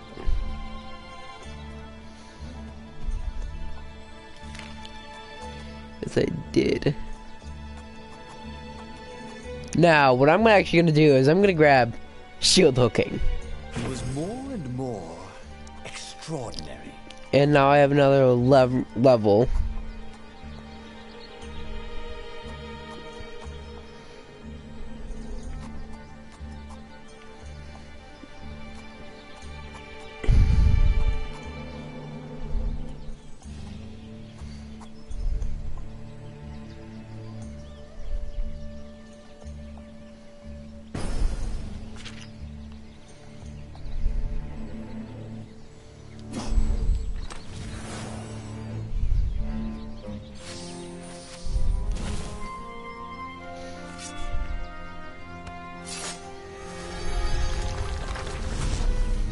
That's just the flower. Can I borrow that?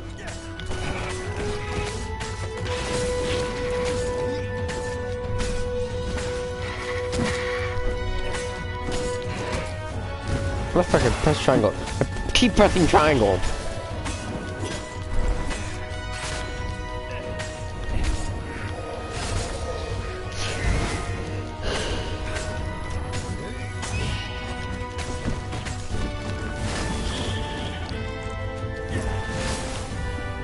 That fucker, I could have kept that going if Ronaldo would have just fucking dashed. Ravens were landing everywhere. The advance guard. He'd better get moving. If they got to Lupino first, they'd eat him for breakfast. Or a snack. Ravens weren't picky. If they got hungry, they sometimes forgot to interrogate their prisoners. Even top spies like Lupino. Where had the mad rabbit got to?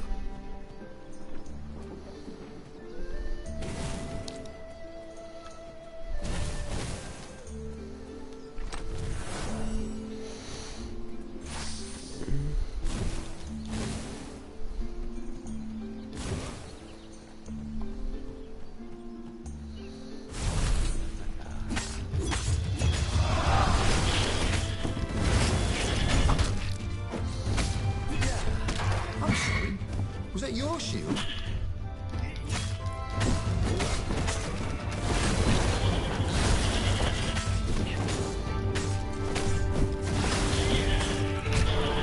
Motherfucker!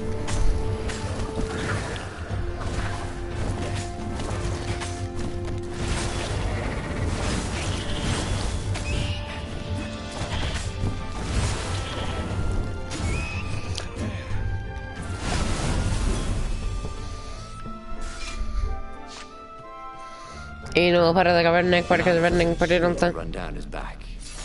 Or possibly a flea. I know that feeling.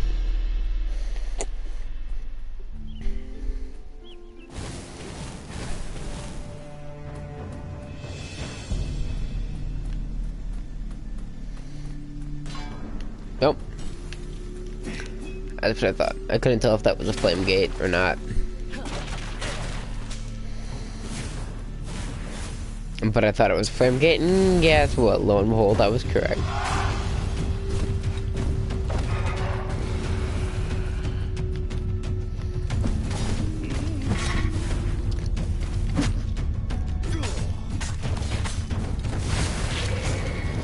Ain't no part of like a redneck, party cause a redneck, party don't stop, stop.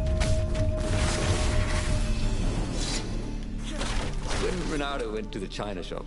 For some reason, the owner was always nervous.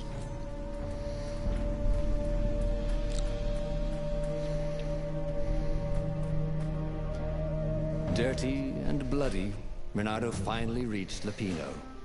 The rabbit was practicing his shuffle.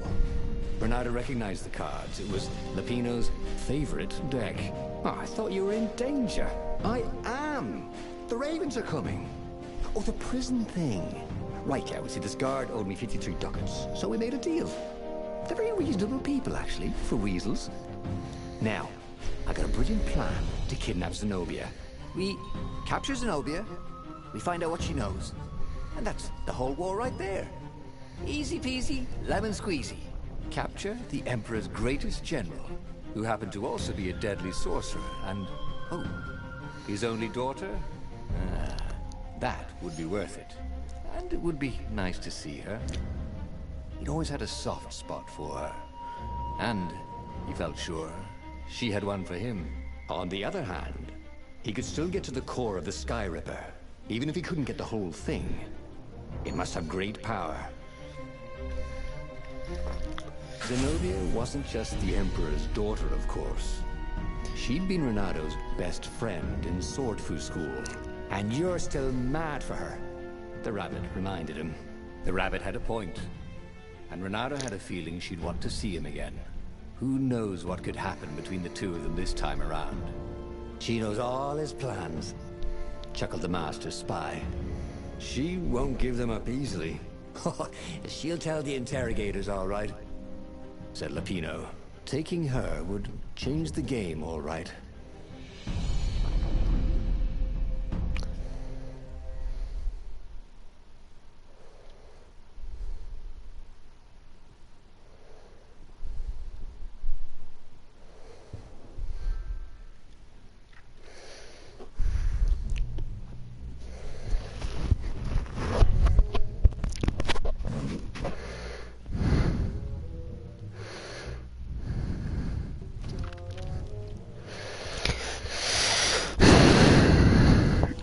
The city was already under Zenobia's control.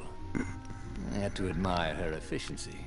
Renato shivered at the thought of Zenobia at the mercy of the interrogators. Would he really turn her over to them? But this was war. It wasn't meant to be pretty.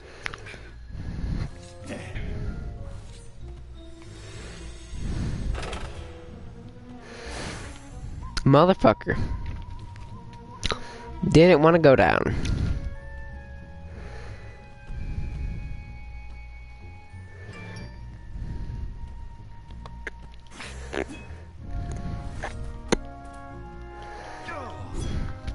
Oh, can't go back up.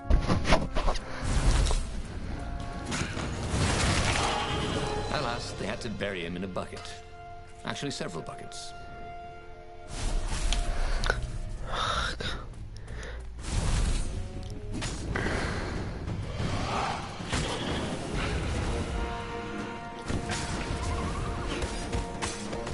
Renato wondered where he could find a snack. He was feeling a bit peckish.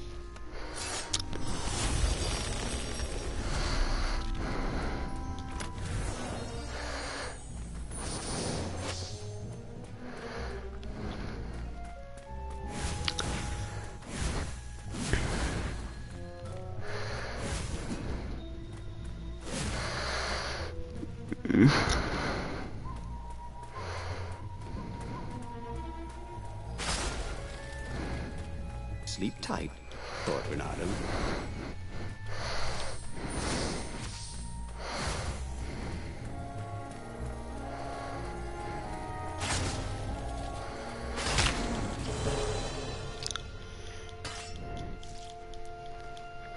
That's bullshit. Seems like the other one wouldn't have had fucking time to fire.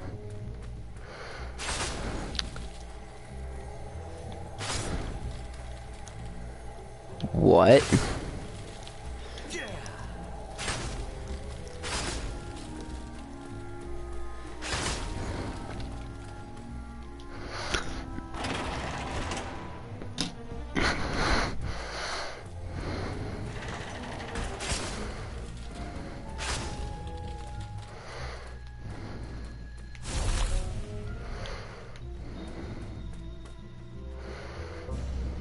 So, what's this plan of yours? Use me as bait, said Lupino. And he outlined a slightly complicated plan that involved geese, a net, setting the Farfarer a little bit on fire, Lupino dressing as an old blind toad, and Reynardo hiding inside a monstrous watermelon. What could possibly go wrong? Thought Reynardo.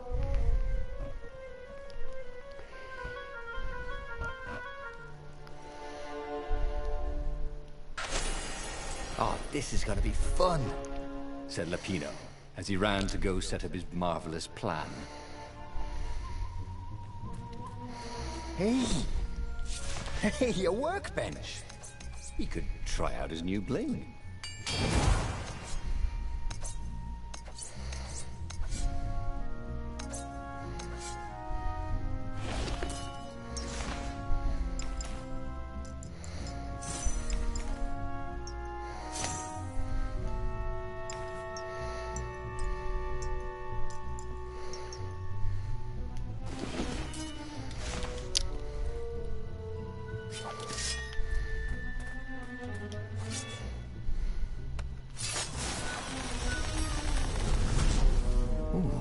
What's there?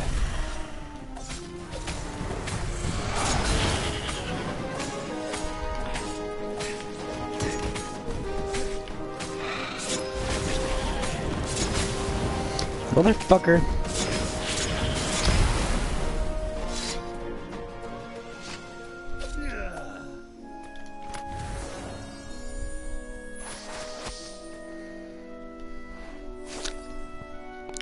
Dear Zenobia, as you read this letter, you are locked in your chambers, ready to spend the last night before. Well, you know, I will not apologize. I know you are too proud to forgive me. I also know you want to resist me reading. You won't resist reading, though you are a cat. As much as I've tried to educate you like a proper toad, I swear to you, and you will have to believe me that I did not plan all this when I adopted you. You will always been my special little kitten. That is why I'm writing this now, weeks in advance. I know I will not have the heart to do it the night of the sacrifice. If you think you, my daughter, I may change my mind. If you must think I am a selfish, and yes, I am a selfish, sad little toad that is afraid to die. But what I am doing will ultimately serve the greater good. I want the power, I want it all, and so I will keep my subjects content. Peace for eternity. Even if you hate me now, you can still respect. You can still respect that. You have to. It is the only way I will forgive myself for doing this to you. I wish you for eternity. Tomorrow, try not to make a scene. Everyone will be watching. Still with love, your father.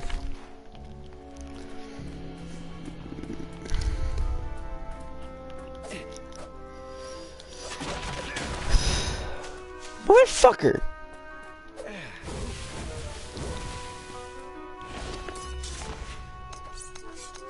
I need help! I need 7 more fucking ore.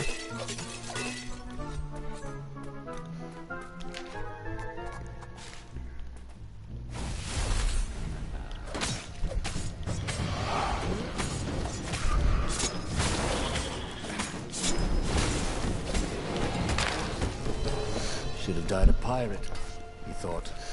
Oh, I'm sorry, I kinda can't do anything when I have no fucking health and no way of getting it.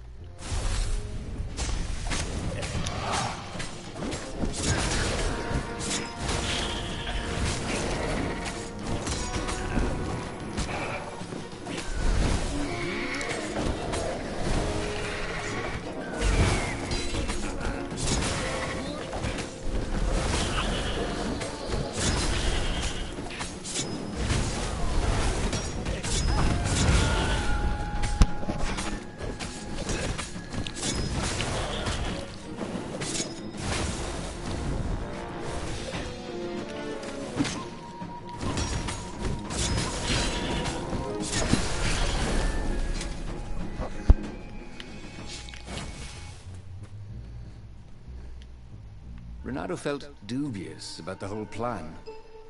With every step, he was waiting for it all to go horribly wrong. But against all odds, Peppino's idiotic plan worked. Zenobia's ravens ran off after the geese, the net dropped, and Reynardo jumped out of the watermelon and put his sword to Zenobia's throat. "Reynardo," she said, "are those new scars? They look good on you. You never returned my velvet jacket. It was my favorite. You look stupid in velvet. Ah, what does an imperial princess know about style?" "Ah, get a room, you two," said Lupino, probably sensing the chemistry.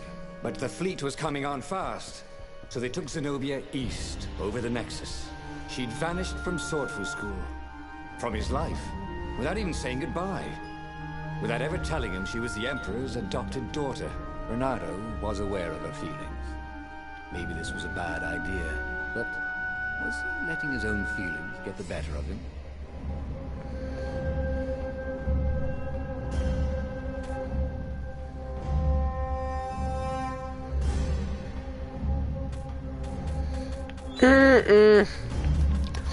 I'm not sticking to the plan. Real quick, guys, I'm gonna go try and find some chapstick. I'll be back.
"Listen," said Reynardo. "Let's not do this." "Let's not do what?" asked Zenobia. "Look, you're the Emperor's right hand. You are going to have me interrogated," he said. "Sure, yeah, but..." Then I remembered how you feel about me. How I feel about you. "You are going to have me interrogated." "But I didn't. Because you care about me," said Reynardo. "Well, guess again, Buster." said as she pushed him off his own boat. As he plummeted towards the bottomless clouds of the abyss, Renato decided that he could not really handle the situation with his usual finesse. He had tried something bold and paid the price for it. Oh!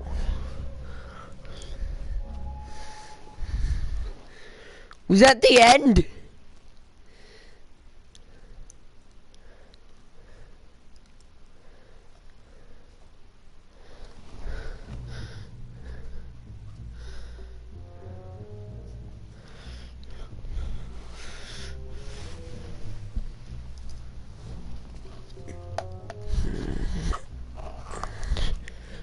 The city was already under Zenobia's control. I have to admire Wait, do I have to her do this efficiency. again?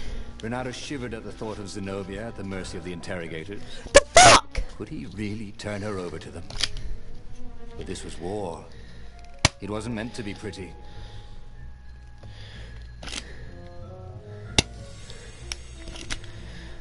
The hell?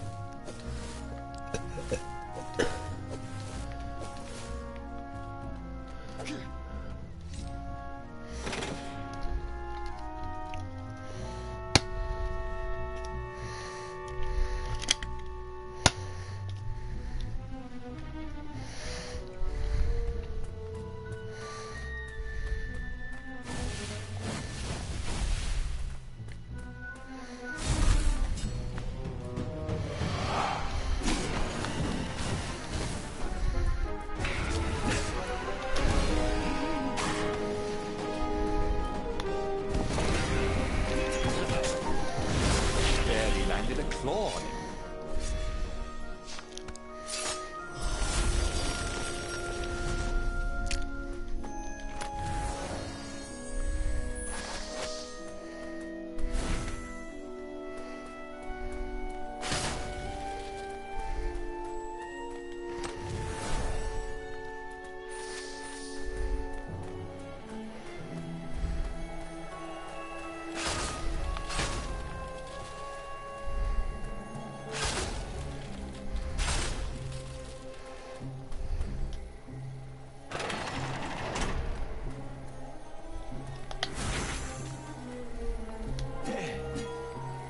Sometimes, at home, he'd wave his sword around for hours.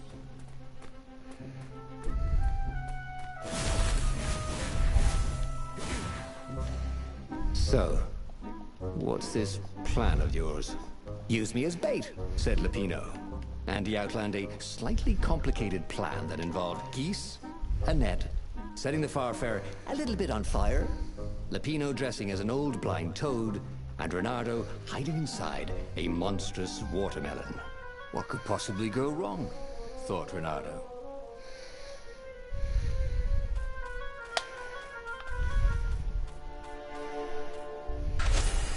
Oh, this is gonna be fun. I need more chapstick. God, I'll be right back. My lips just hurt really bad.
I'm back and here to stay. As he ran to go set up his marvelous plan.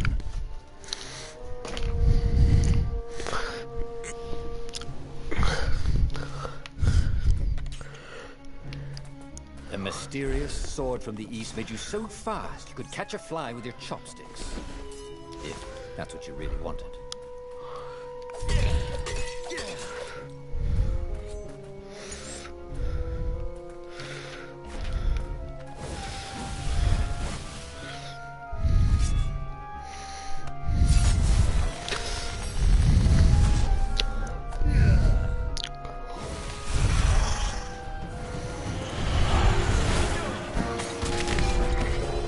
Goat.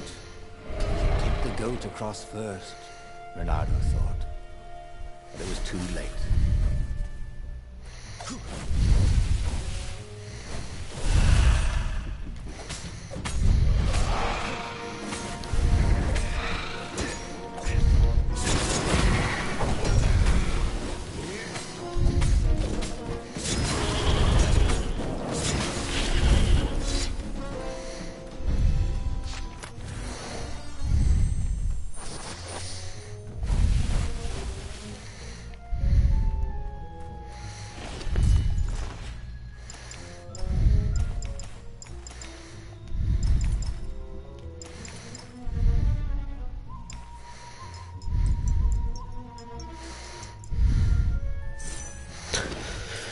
I just ripped their shields out of their hands.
Motherfucker.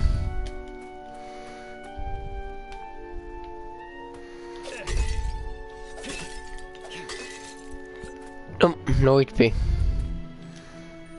Reynardo felt dubious about the whole plan. With every step, he was waiting for it all to go horribly wrong. But against all odds, Peppino's idiotic plan worked. Zenobia's ravens ran off after the geese, the net dropped, and Reynardo jumped out of the watermelon and put his sword to Zenobia's throat. Reynardo, she said. Are those new scars? They look good on you. You never returned my velvet jacket. It was my favorite. You look stupid in velvet. Ah, what does an imperial princess know about style? Ah, get a room, you two, said Lupino, probably sensing the chemistry. But the fleet was coming on fast, so they took Zenobia east, over the Nexus. She'd vanished from Swordfu School, from his life, without even saying goodbye. Without ever telling him she was the Emperor's adopted daughter. Reynardo was aware of her feelings. Maybe this was a bad idea, but was he letting his own feelings get the better of him?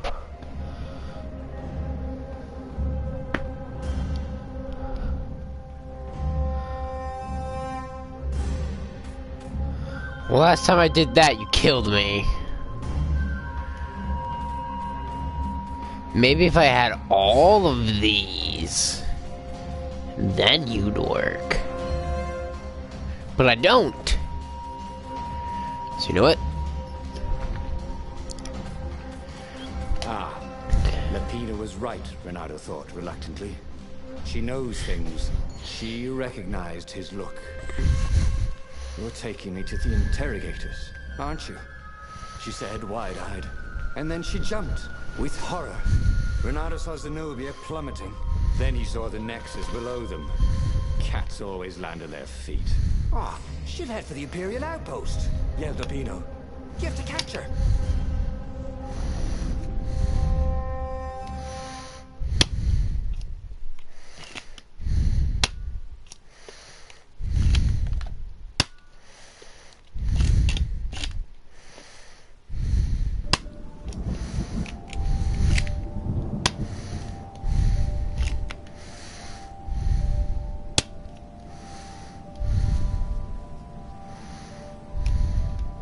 Cats can run faster, but foxes can run longer. If he ran, he could head her off before she reached her minions at the outpost. Well, he did love a good chase. But that was always a rush.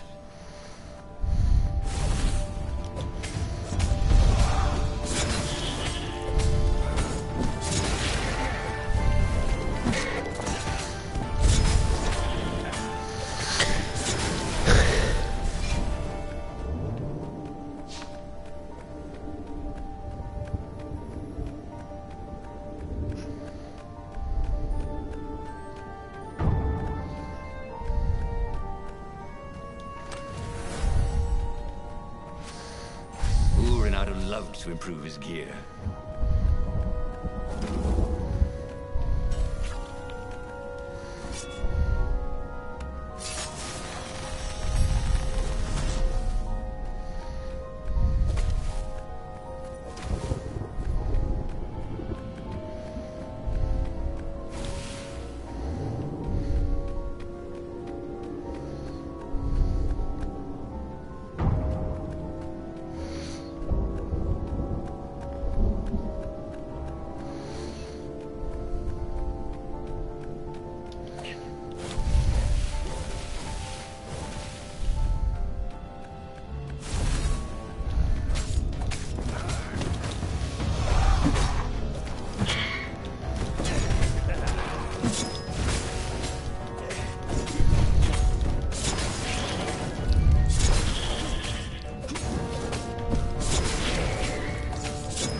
Gem of power. Ooh, you didn't find those every day.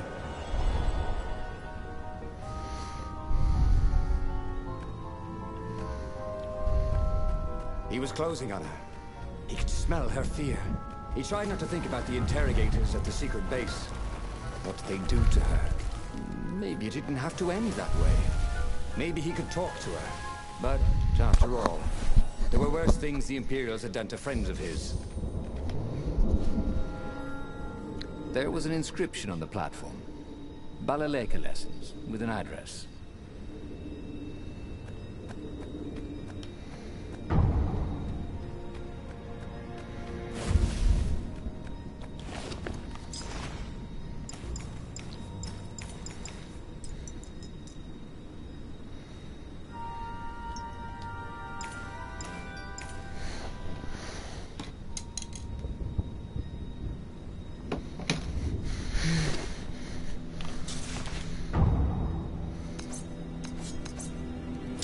Trusty old sword was always a little better when he sharpened it.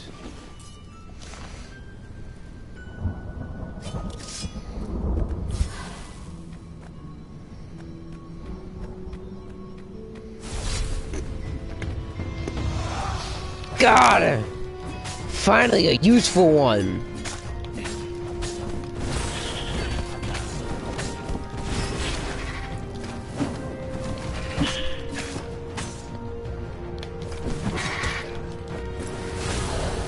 Not saying that that's not useful.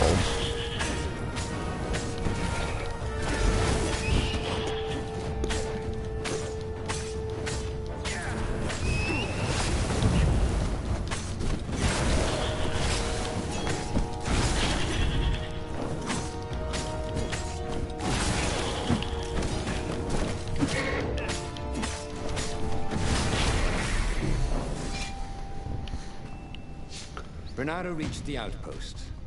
The Imperials there were no match for him. Soon after, Zenobia limped up the path. When she realized he was already in front of her, she didn't even try to run. Oh, you left without saying goodbye. Again, he said, please. I'm enjoying this a little too much, she said, shaken. Oh, spare us the chit-chat, would you? Said Lapino as he shackled her hands so she couldn't throw spells. She knows all his plans, all the way back to the Farfarer. Lapino nagged Bernardo about how the interrogators would pry all the intel out of Zenobia. I thought would turn the tides in the imminent battle. All they had to do was take her to the rebels' secret base. Renato didn't like to think about what the interrogators would do to her. Couldn't he just talk to her?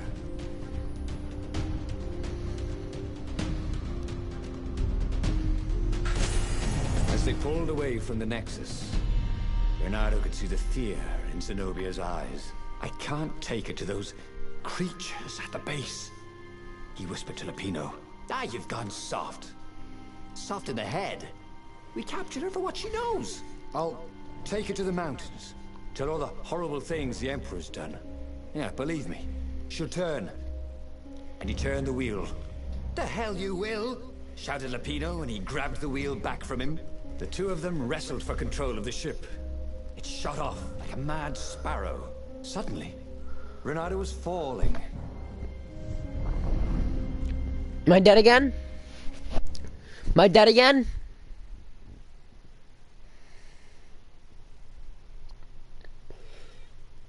Every time I try to do something that's right, I'm falling on my fucking ship.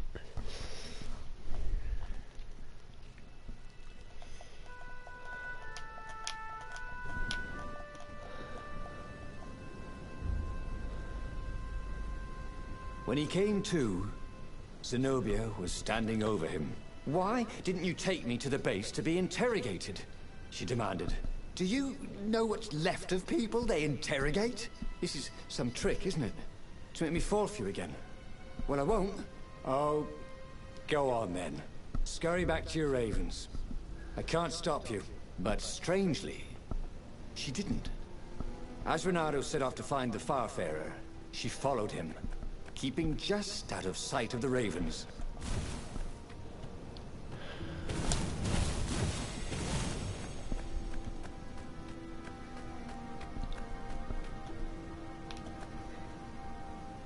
Man, she's not really following me.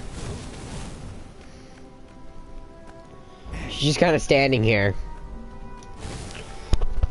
Maybe she's like programmed to follow me, but like it's glitching out and she's not following me. I just want to make sure my mic was on. Sharp? Check. Pointy? Check. Flexible? Check. What else do you need in a sword? Magic qualities. That either restore health or give you more maximum health. Or the ability to jump.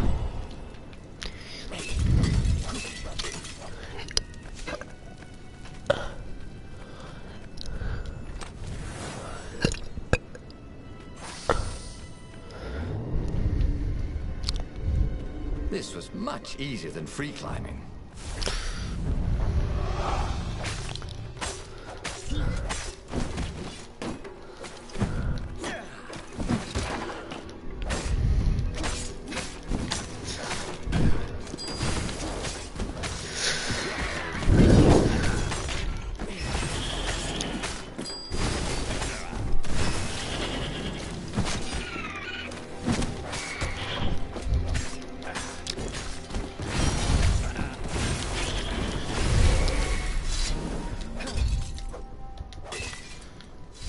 As Renato stopped to sniff the wind, Zenobia came up, still mad. Did you really think you'd just talk me into betraying my father? Oh yeah, sure, that was exactly my plan. Then why aren't you even talking to me? Because I've never talked you into anything in my life. They're gonna court-martial you for letting me go. He caught a whiff of the Farfarer. Wet rope, tar, and a cask of Scoble ale he'd spilt last year. It was that way.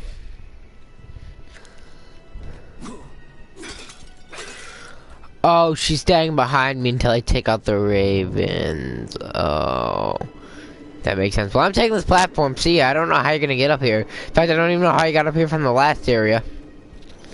Seems like it was kind of sword guarded.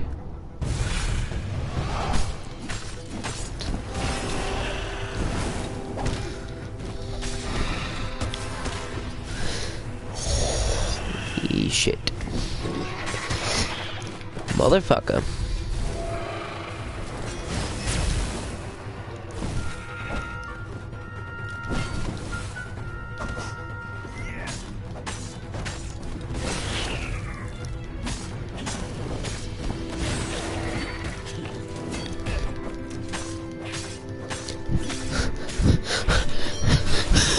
Oh yeah! Oh no, there's another fucking one of you. Perfect. I could have made that 34.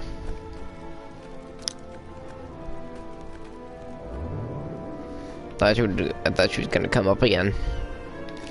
No, I want to go down. Ah, motherfucker.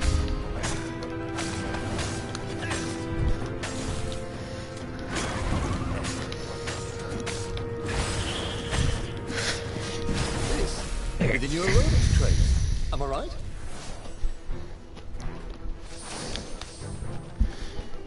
Yeah, beating people over the head with a sword. That's gonna be an aerobics craze.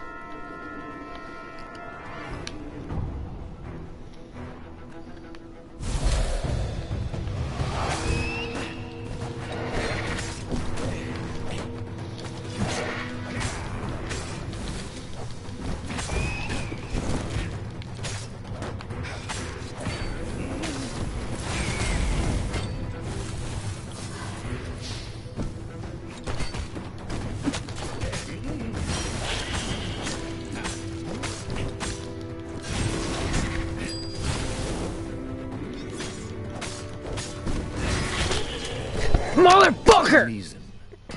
Renato remembered a fairy tale his mother had told him about a land where only the apes talked and animals went around without clothes.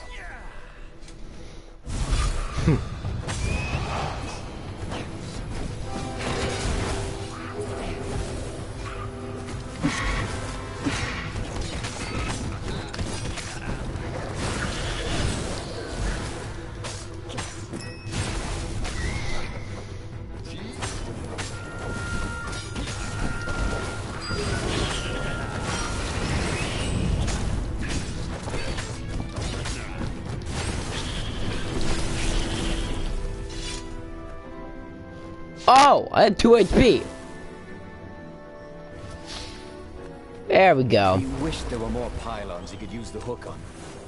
He really needed to construct additional pylons.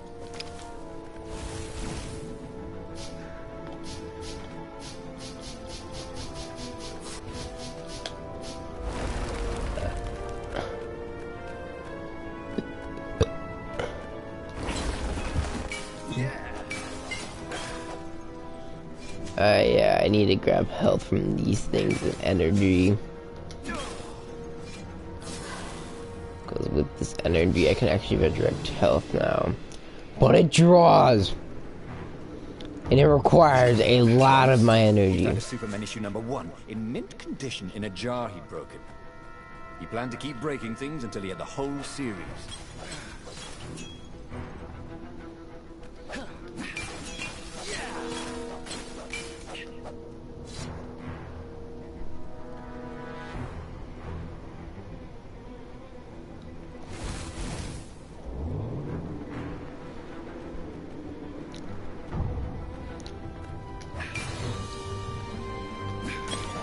Renato wondered if he should have taken Zenobia to the rebel base for real. Maybe she wasn't playing him after all. After the bleak talk about the Emperor's dark secrets, he was regretting his suspicion.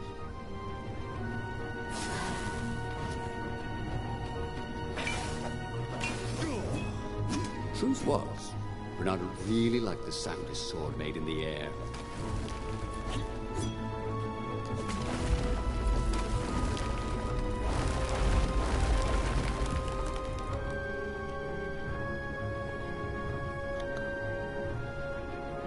Sure enough, the Farfarer had crashed in some rocks. There was no sign of Lupino. Zenobia caught up. All that kid stuff in Swordfu School. Look, look, that's the past. We're adults now. We have duties to other people. And we have destinies. What are you talking about? And you are the most arrogant, slow-witted, light-fingered, mercenary, immoral, reckless. Run away with me, said Renato, and he realized he meant it. What? Just like that? She demanded. I will, if you will. So, she kissed him. And it was the best kiss he'd ever had. Yes! Hands as they boarded the Farfarer. Bernardo felt light-hearted, like the winds that were playing the rigging like a balalaika. But Lupino, I need to get back to Lupino, he said, suddenly realizing he could have been captured. A prisoner. He's not. How'd you know? He saw something in her eyes he didn't understand. He fell, didn't he? Into the abyss. She looked away, wouldn't answer. But then a bolt smashed through the Farfarer's keel. The broken ship plummeted out of the clouds.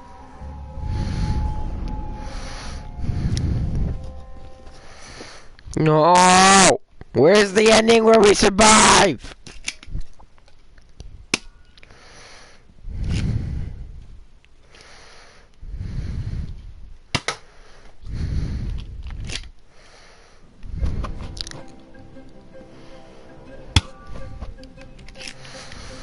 Bernardo picked himself off the deck. They were alive. We have to get to my private ship, she said. Do you trust me? I guess I must, he said. You go on ahead. Clear the path, he said. I can't kill my own soldiers. He wanted to say that he didn't trust her, that he had no idea what he was getting into. But he had no choice, did he? He was following his heart. That's what it means to be a hero. You had to follow your heart.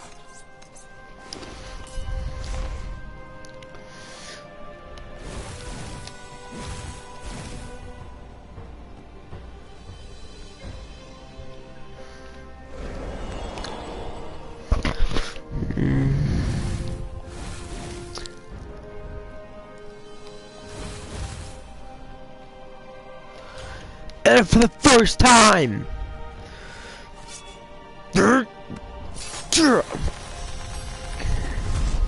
Or I could go that way, he thought.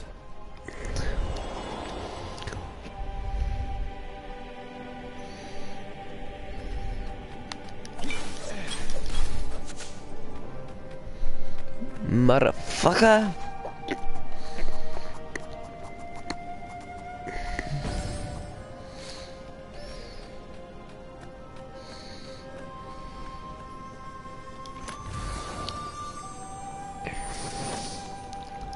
Treasure hunter level 3.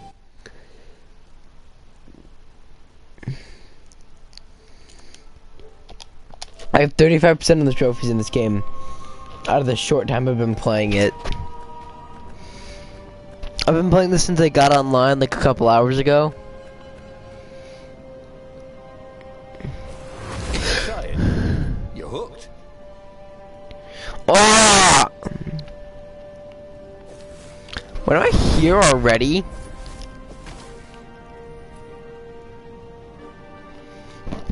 No, I'm gonna get out of here and I'm gonna teleport away, aren't I? Right? Right? They paused to catch their breath. It was strange to be so close to her. What are you thinking? He asked. I'm trying very hard not to think. Me too, he said. Up ahead, he could see the thin silver of Zenobia's personal ship. It looked fast. They would leave all this behind.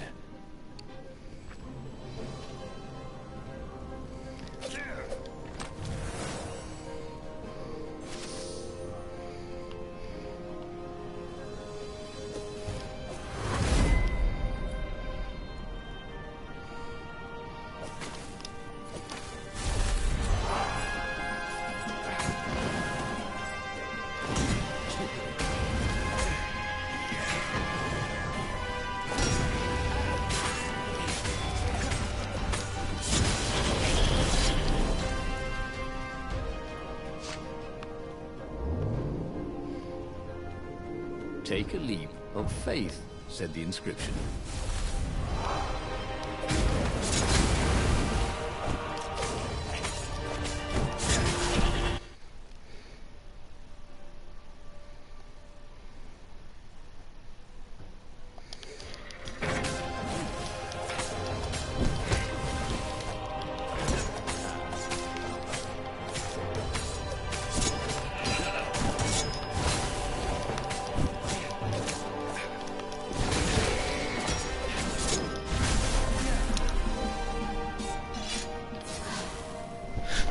Yeah, let's just do that for a bit, get some health.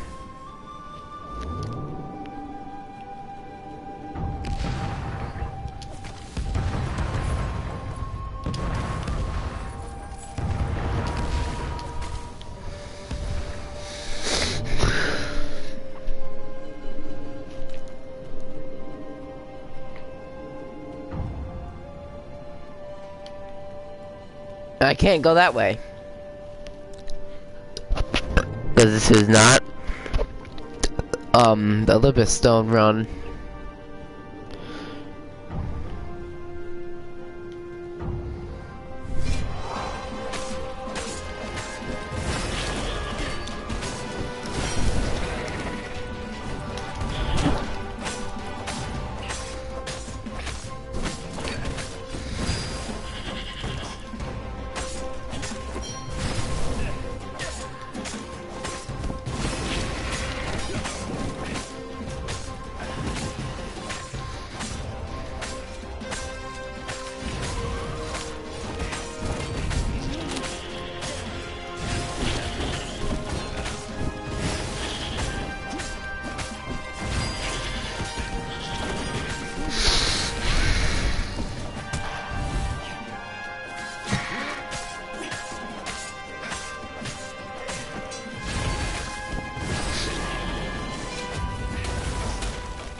As they reached her ship, Renato suddenly felt a sharp pain in his stomach. He was surprised to see a crossbow bolt sticking out of it. I was gonna lead the Empire to our secret base, said Lapino. But no, you had to screw up my plan because you've still got a thing for her. Renato stared at Zenobia. The kiss. Was it real? She said, with a look of indescribable sorrow. She gestured and said an arcane word, and Lapino went flying into the abyss, screaming, "I'm telling your father!" Then she knelt down to cradle his head, and her paws felt very soft and warm. And just like that, he was alive again, and back on the Farfarer, still fleeing burning Ubar. The book was still open before him. So, the book was a portal. It took you to the future, when your destinies would branch. He had failed and died 3 times, but he'd learned another true thing. Lapino was a traitor. Renato had suspected there was something wrong with the Mad Rabbit, but now he knew there was malice behind his goofiness. So now I just have to figure out how to get this truth.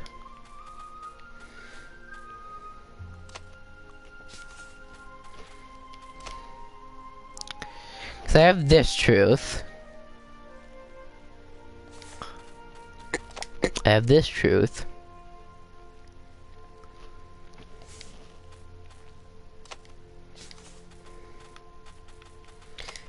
And I have these 3 truths. I just have to figure out how to get this truth. But he was starting to feel like he was getting the hang of it. There was a way through to victory. He could feel it. He just had to keep running the path of destinies. With that, the book fluttered back to the beginning, and he fell into it. The clouds parted over the Isles of Boreas. It was time to choose. The rebellion was in trouble. Ravens were scouting for the secret rebel base. They needed a game changer. Pieces of the Sky Ripper had surfaced, or so a scholar in the mountains had told him. Surely the weapon that banished the lost gods to defeat the Emperor. Also, a temple had risen out of empty desert. The Iblis stone was hidden there. It was a dangerous artifact. It could corrupt its user into a bloodthirsty monster. Maybe if it could use it to take its power without surrendering to its wickedness. And also, His old friend Lapino needed rescuing. Of course. Renato had a pretty strong suspicion that Lapino had betrayed the rebellion. But could Renato really leave an old friend to the Ravens? I'm gonna be right back.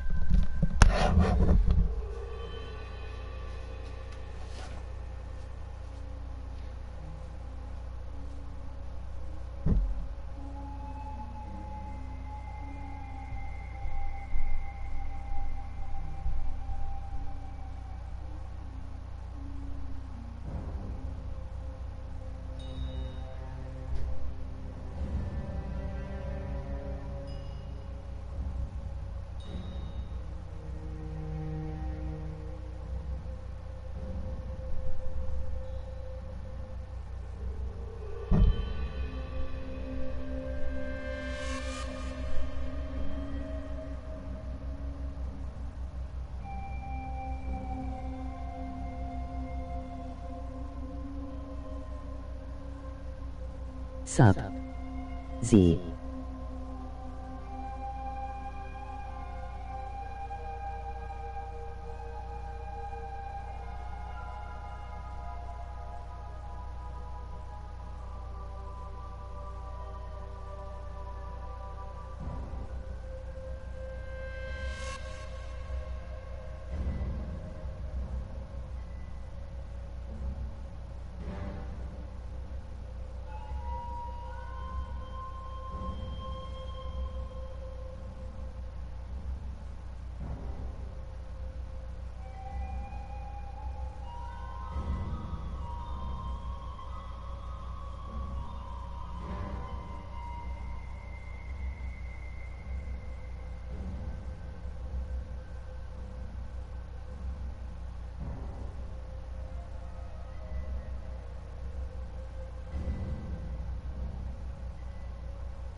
I've done all of these, but I'm gonna say this one because I know now. But it might be this one because I also know now. But I didn't learn anything different about the Sky Ripper. But I learned two different things. This guy's a traitor and about this artifact. The island was windswept desert. No one lived there except ostriches and ostrich hunters. The Iblis Stone. It would whisper promises Sup? in his ear, offering power. Nothing much. How are you? But this time, Renato was sure he could master it. And so, Bernardo went ostrich hunting.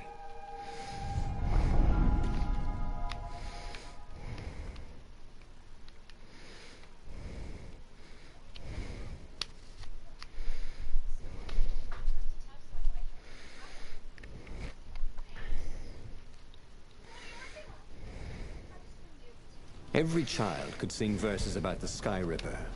But ancient codices held hints of other things. A stone that ate souls. A ruby that drank blood. A jewel only a righteous man could give away. Were all these things the Iblis stone? Long hidden in a buried temple. Good and you. Another ancient item that was only resurfacing now. Drawn up from the deeps by the Emperor's horrific rituals. Since I've gotten home, I've been playing this, and I already have, like... I'm gonna check how much trophy percentage I've had in this game. And I've been playing this game for, let's say, about 4 hours, and I already have 37% of the trophies completed. But I really do like this game. It has a neat story.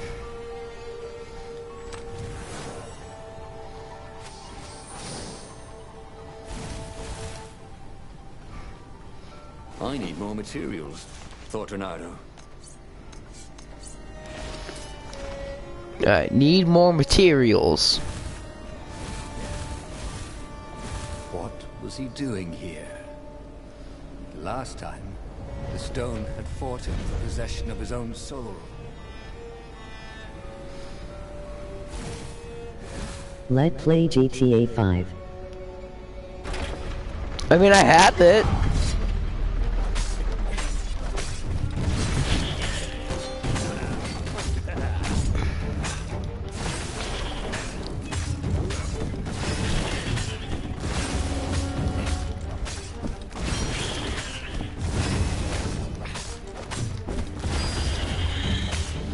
I just have to get some point that I know is safe to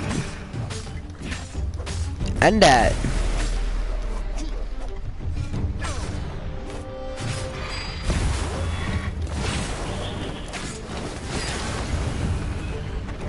The Ravens were already here, cawing in frustration.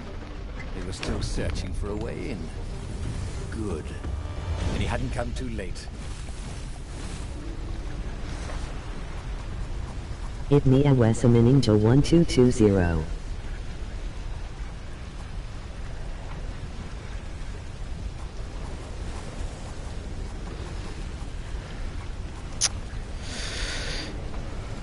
Haven't you always wanted to do that?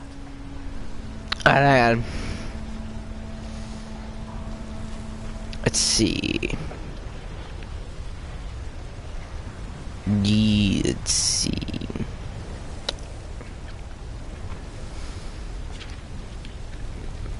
Gotta get some point that it says saving.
He needed some way to break the ice with this wall, so to speak.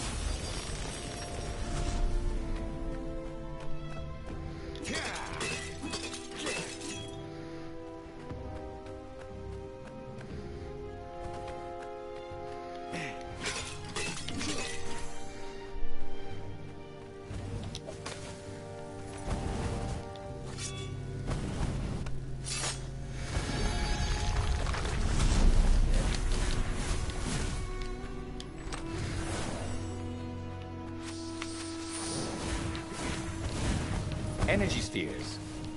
Easy to dodge, but boy do they sting if you didn't pay attention.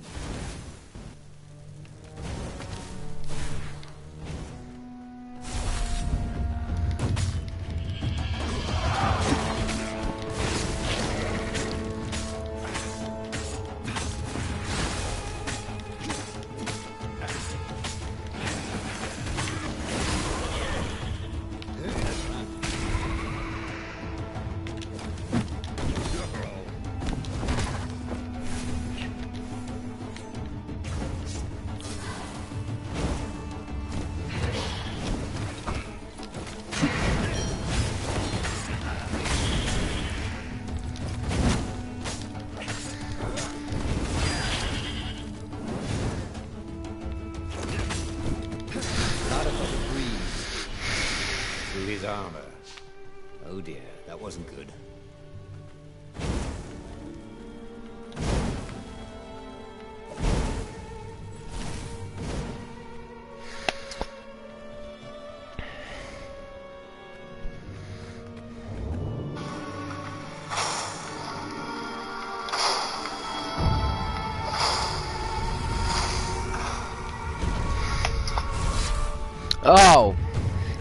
Oh, it's you, awesome.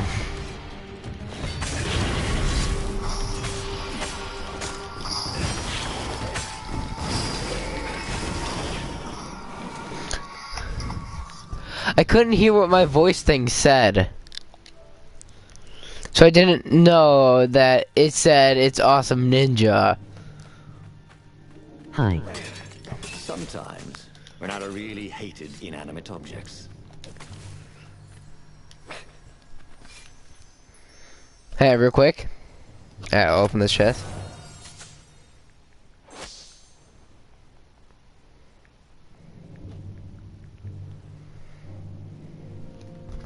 Yeah, hi.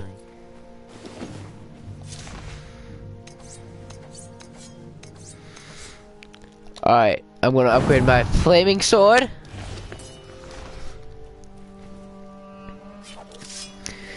God, this game is really fun. Use the Iblis stone. It was old, wasn't it? People are so much cleverer now. And Renato was pretty sure he was cleverer than most people. Alright, after I beat this chapter, I'll switch over to GTA if you want to play. Wait. Pretty sure it said you were offline.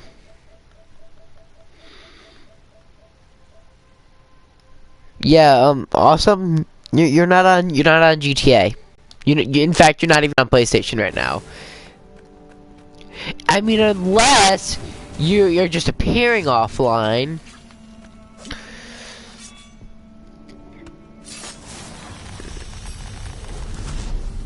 You never knew where the road would take you, Lord Renato.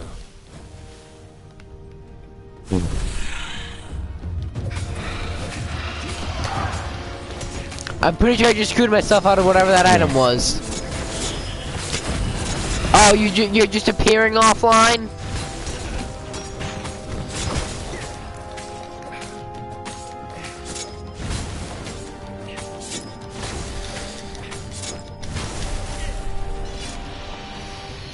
No, I'm not screwed! Yes! For the first time, I'm not screwed! Renato wondered idly if people who had built these poles had really, really long tentacles.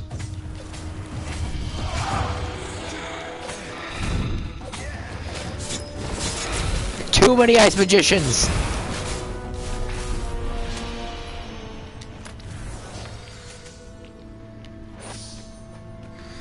Energy on kill. Oh, that's a great gem.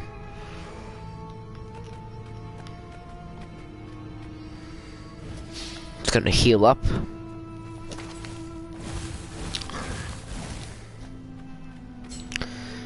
Then I'm gonna use my flaming sword.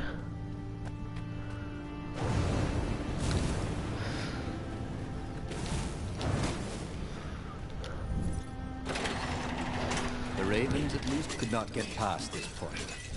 Obviously the temple builders knew how to deal with tomb raiders. So after I finish this chapter, we're gonna go play GTA.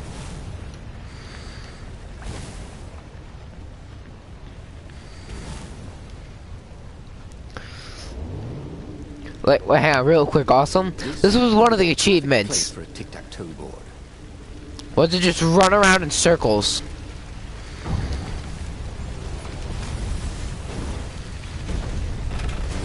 I could do this area without raising the walls.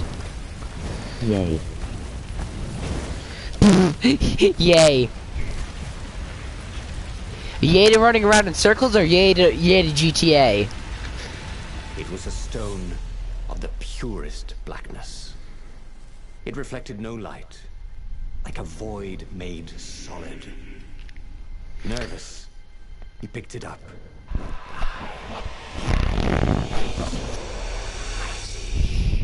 Who said that? It was the stone. Eager. Thirsty.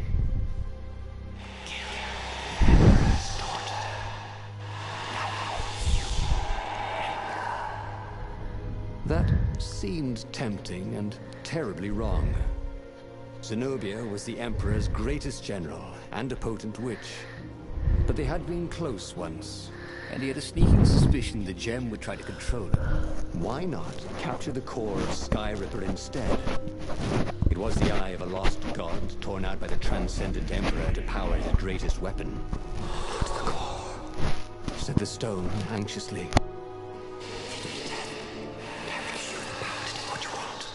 But even though Renato knew how evil the gem was, he had a clever plan for dealing with it. Alright, yep. Well, that's gonna be it for this stream. I see you had one of my friends join me in chat. Oh yeah, I've been streaming the entire time that I was playing this game. So within an hour, I managed to get 44% of the trophies. Oh yeah, I've been streaming the entire time that I was playing this game. So within an hour, I managed to get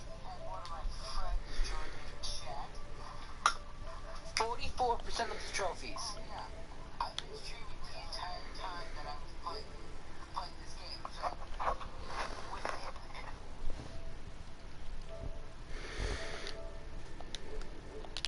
Alright, anyway, I'm done.